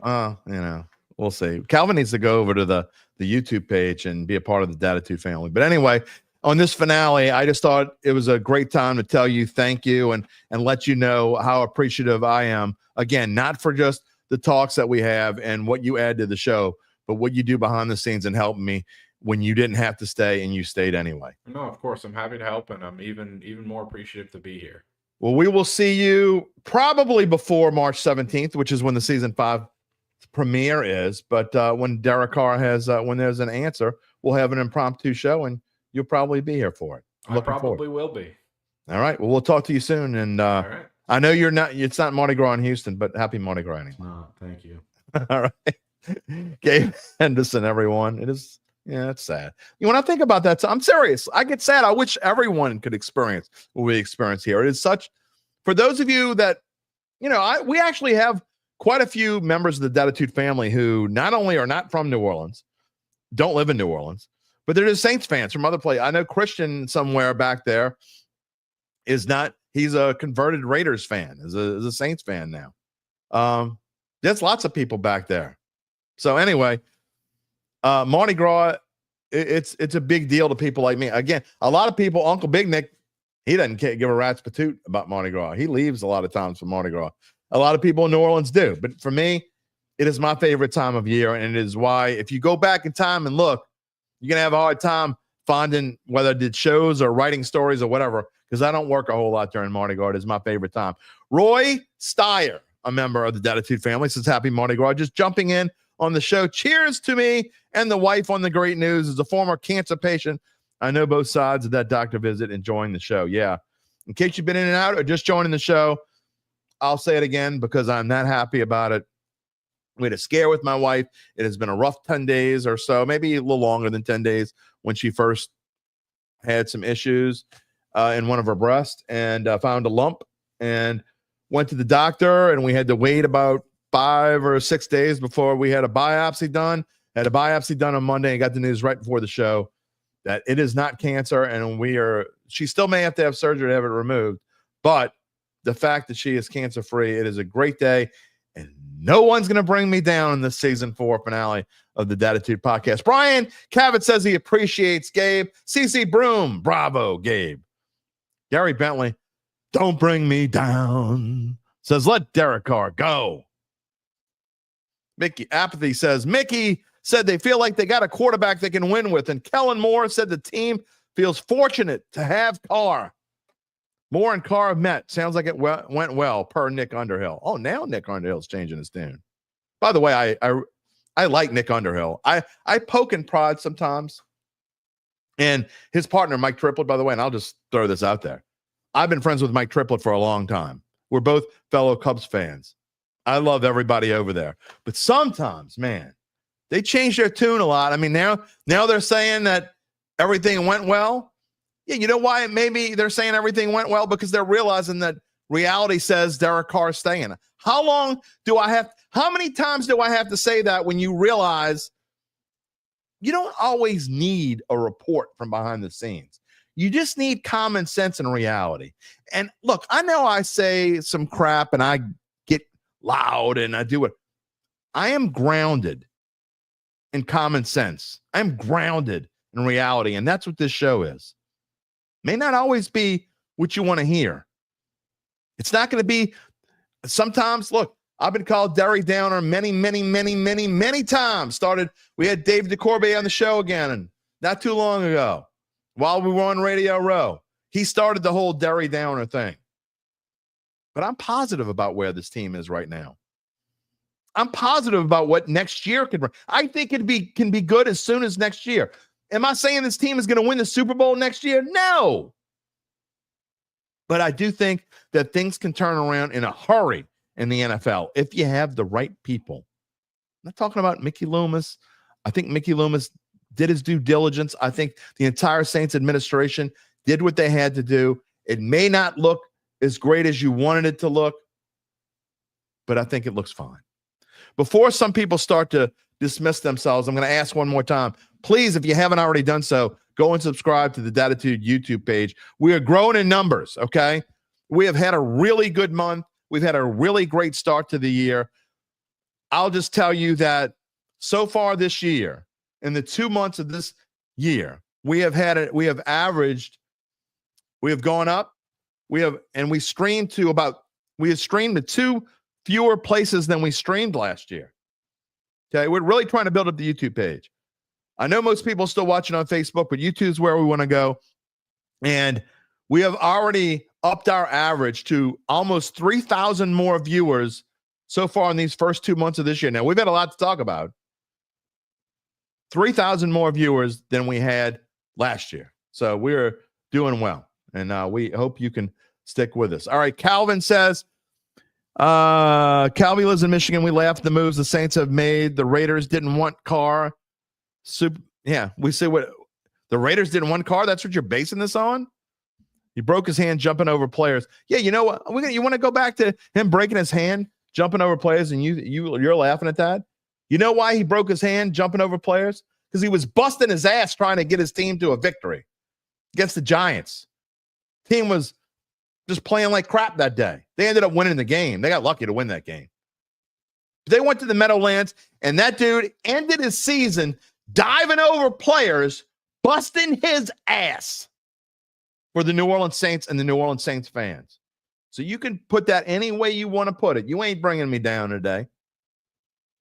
Derek Carr is the answer for this team right now. Is he the answer for the long-term future? No, probably not. Although, who knows? If he has a really good season, it may work out that way, and then y'all will really hate it. Just saying. I want to see what Derek, and I've said this before, Derek Carr has never in his career ever played behind a good offensive line. He probably won't this year either. But if they start working in that direction, I'd sure like to see what he could do behind one. And I can tell you another thing. If he does go somewhere else this year, whatever team he goes to, that's going to be a team I'm going to be watching all season long. I may have nothing but positive thoughts. I know we joke about keep it positive, brother. Just saying. Earl Russo says, but why? We have no one better. We have to pay him anyway. We literally save nothing, which is the whole point of all. This is Earl Russo. You have locked up common sense in one sentence. Common sense. Why would you pay a man or at least eat his salary to get nothing out of him? It makes zero sense. Molly Mouse says, do I think a trade swap of Trevor Penning for quarterback Joe Milton is a good trade idea? I don't think that would ever happen. But the answer is no, and because, again, you can't take away from your offensive line. This team is in no position to trade any offensive lineman, including Trevor Penning. You got Trevor Penning on a rookie contract deal. This is going to be the last year of his rookie contract deal. Go draft yourself a tackle. Whether you move Fuaga to right tackle or leave him at left tackle. And I saw earlier someone said that he played really well at left tackle. Leave him there. That's fine.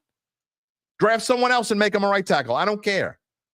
But I really think Penning could be a starting guard in this league. We'll see. We'll see. Lewis Mathern says, Carr, Jordan, Davis, Matthew, and Hill. You got to post June 1, 2 of them. Outright cut another. You got to keep 2. Go. You don't have to do anything. I mean, I don't think you got to post. They could rework all those guys. Excuse me. However, that being said, one of those guys, I don't think it's going to be 2, but I think one of those guys is going to be gone. If you're forcing me to make a prediction, I'll make one here. I'm not saying he's number 1 on my list of who to go. I think Tyrann Mathieu is the one on that list. And I don't even know I don't know how much money you save or whatever. I know his contract's up after this year, and I hate the fact that I'm saying this because he's definitely not number 1 on my list and who I'd want to see gone. But that's my prediction. My prediction is Tyrann Mathieu is the one. Oh, Russo, prayers to my wife. JC says, very good news. God bless. Thank you. Edwin Durab, take care. You'll miss me. I'm only going to be gone for a couple weeks. Won't be that long.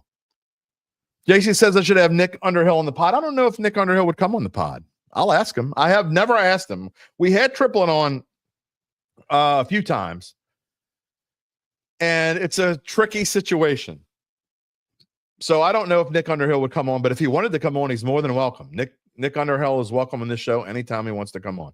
My favorite name to say, favorite member of the Dattitude family to say this name. Maybe because I said it right the first time, which was however long ago. Pardon me 1 second. I get verklempt. Having an issue. Michelle Castro, Eric Glotto, Neesmith. Congrats to wifey. Thumbs up on guests Doug and Gabe, each bringing different topics. I thought today was an excellent show, by the way. It's a great way to end the season. Brian Cavett says, enjoy Mardi Gras.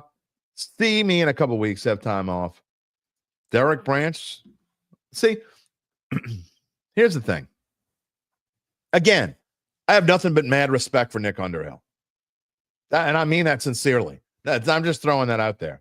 But why is Nick Underhill the source for so many people? Because he gets it wrong.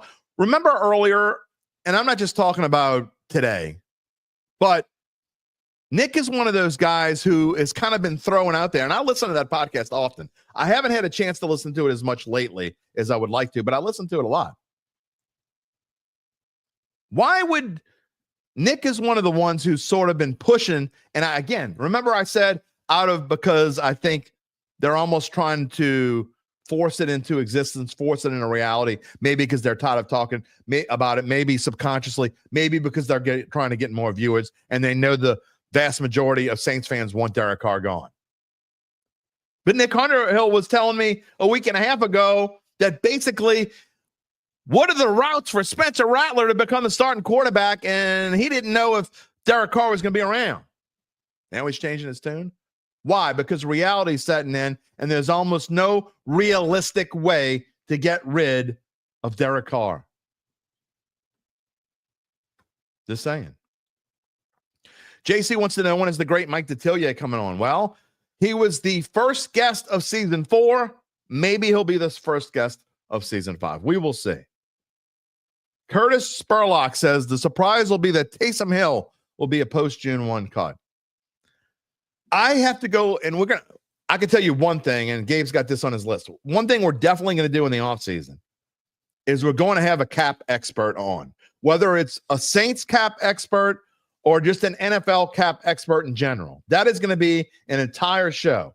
That being said, I don't think the Saints save anything by making Taysom Hill a post-June 1 cut. Possibility. I know they save nothing by making him a pre-March 14th cut. They save nothing. Literally $200,000. That's not going to happen. So I don't think Taysom's going to get cut, though. I think that Kellen Moore is probably going to be intrigued. Again, you're talking about a 35-year-old who's going to be coming off of a shattered knee.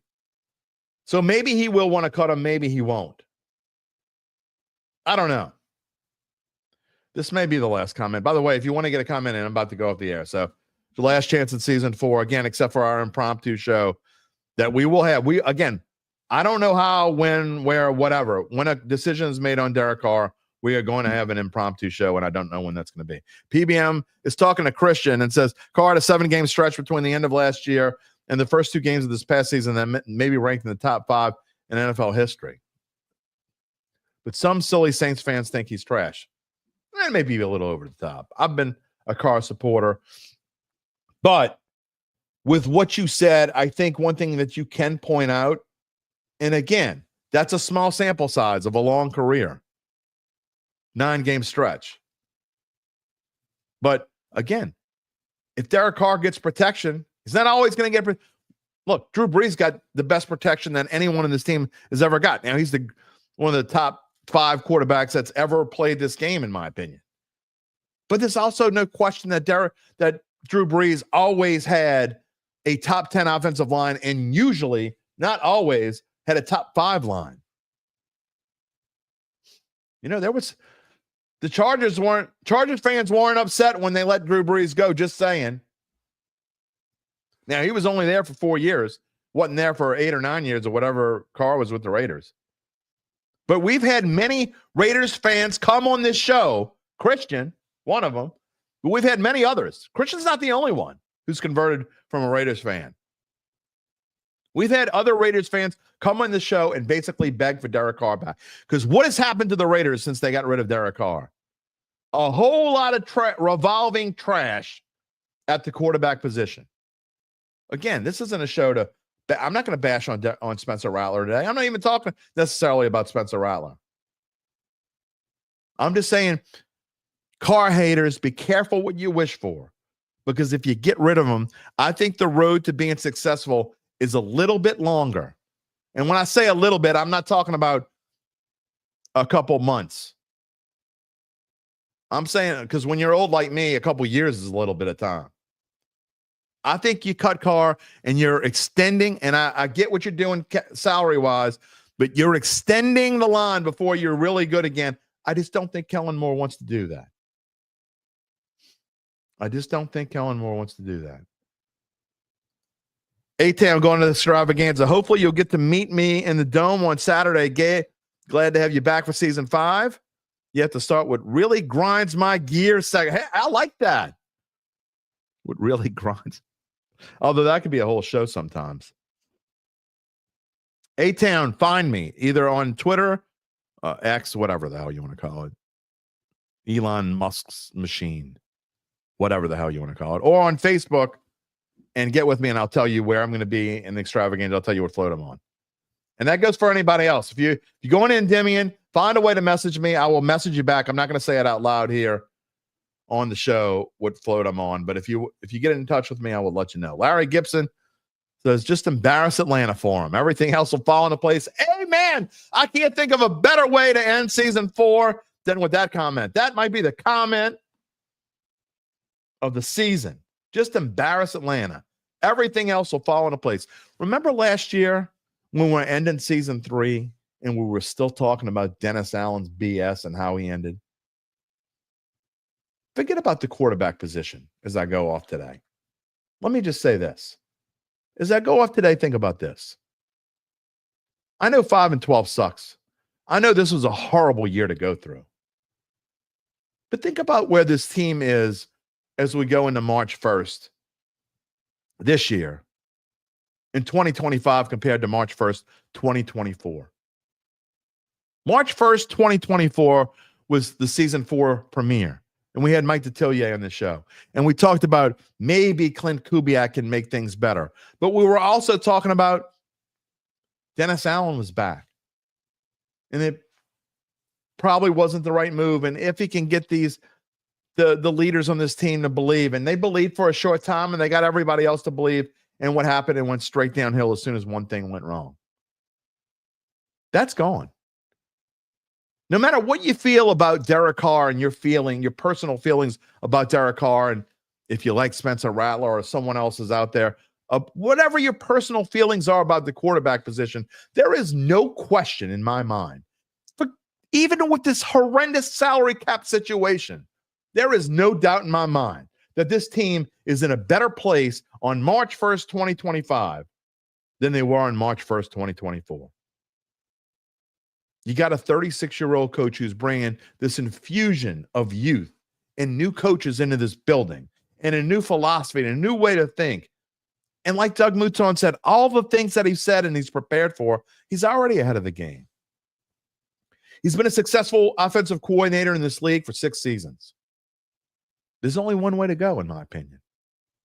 I'll never say it can never get worse because it can always get worse. But I just don't feel like it is going to get worse. I feel like the Saints have hit rock bottom. I feel like they're going to be on the right direction. And I feel like that over the course of the next 2 to 3 years, there are going to be massive changes made in this franchise. You Derek Carr haters are going to get your wish one day in the near future. I don't think it's going to be in the next 2 weeks, and I don't think it's going to be in the next 3 months. But it could be, and I could be wrong. But even if it doesn't happen, even if you don't get your wish, even if we can continue to agree to disagree, one thing I tell you, and I've said it a lot lately, without hope, it doesn't matter whether we're talking about the Saints or your life or some struggles you have in your life. And I talk about my wife escaping cancer and a huge blessing and a miracle for us all. Whether you're talking about real life or whether you're talking about your favorite football team or your favorite baseball team or your kid playing high school ball and going to the state championship or whatever it might be. Without hope, life is meaningless.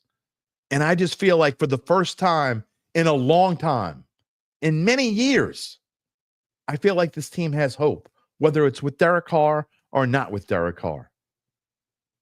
Kellen Moore brings hope to this franchise.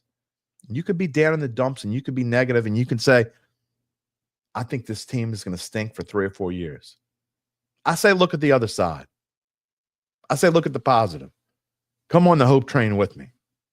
Because I know as I take this little break here and take off for a couple weeks and we start and we recharge the batteries and we come back on March 17th on St. Patrick's Day with the 4-leaf clover.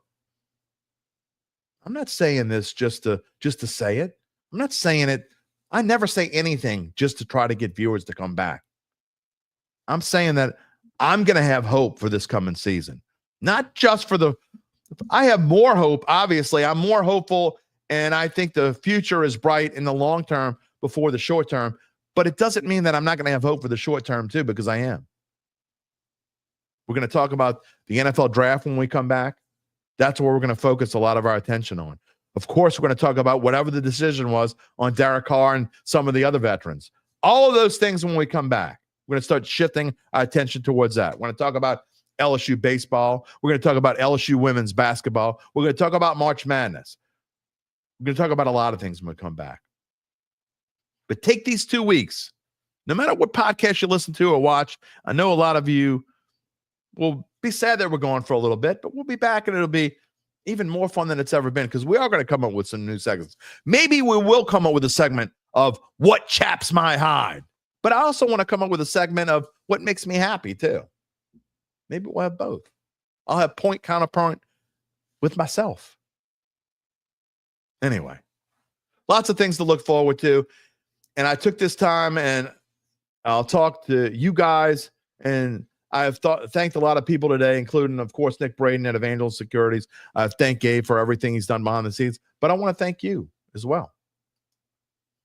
I want to thank everyone out there. Everyone. Because if you keep coming back, if you come back to the show on a regular basis, whether you watch it live, whether you watch it after the fact, or listen to the podcast after the fact, I can't really do it without Evangeline Securities, and I certainly can't do it without you. I thank all of you for being, whether you're new members of the Dattitude family or you've been with me for a long time, whatever it is. I thank you so much for being here on Mondays and Wednesdays and Fridays at 11 a.m. Central Time Live, because I feel like I'm talking to my friends when I'm here. I've said this before. I feel like you're sitting on a couch next to me, and a lot of times we agree, but there's a whole hell of a lot of times when we don't. And it doesn't matter because we're all having fun with it at the same time.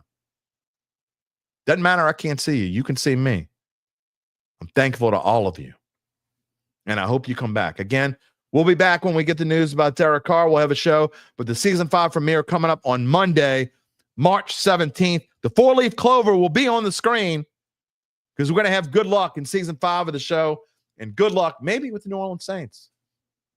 Don't forget to reach out to me on X at Jim Derry Jr. Email jderry@theadvocate.com. That's Derry, jderry@theadvocate.com. If you're going in Demian on Saturday, I will let you know where we're going to be. That is going to wrap it up for us on this Wednesday. And for season 4, I want to thank today's guest, Doug Mouton, Gabe Henderson, and of course, you. Make sure you watch out when that live show will be, likely the day after the decision is made of Derek Carr. Again, one last reminder to subscribe to our Dattitude YouTube page. Click the little bell to receive notifications when we go on the air live. You can also find us wherever you get your podcasts, including Apple, Spotify, and many more. And you can find a replay of the show on NOLA.com/sports. You can also find me on bet.nola.com. And all of our Saints insiders, they don't take any breaks. They'll have all the latest news for you.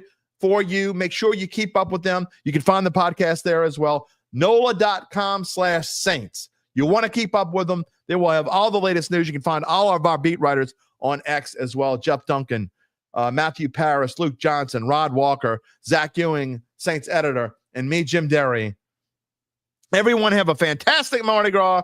We will miss you, but we won't be gone very long. We'll see you when we get back. Enjoy it all. Take it easy, my friends. If you're looking for the latest scoop and in-depth interviews on the Saints, the NFL, the Pelicans, LSU, along with the best bets of the week, then lucky you. Along with high-powered, in-the-know guests who cover our teams, Jim Derry brings plenty of Dattitude. And he'll always tell you the way it is, or at least the way he thinks it is.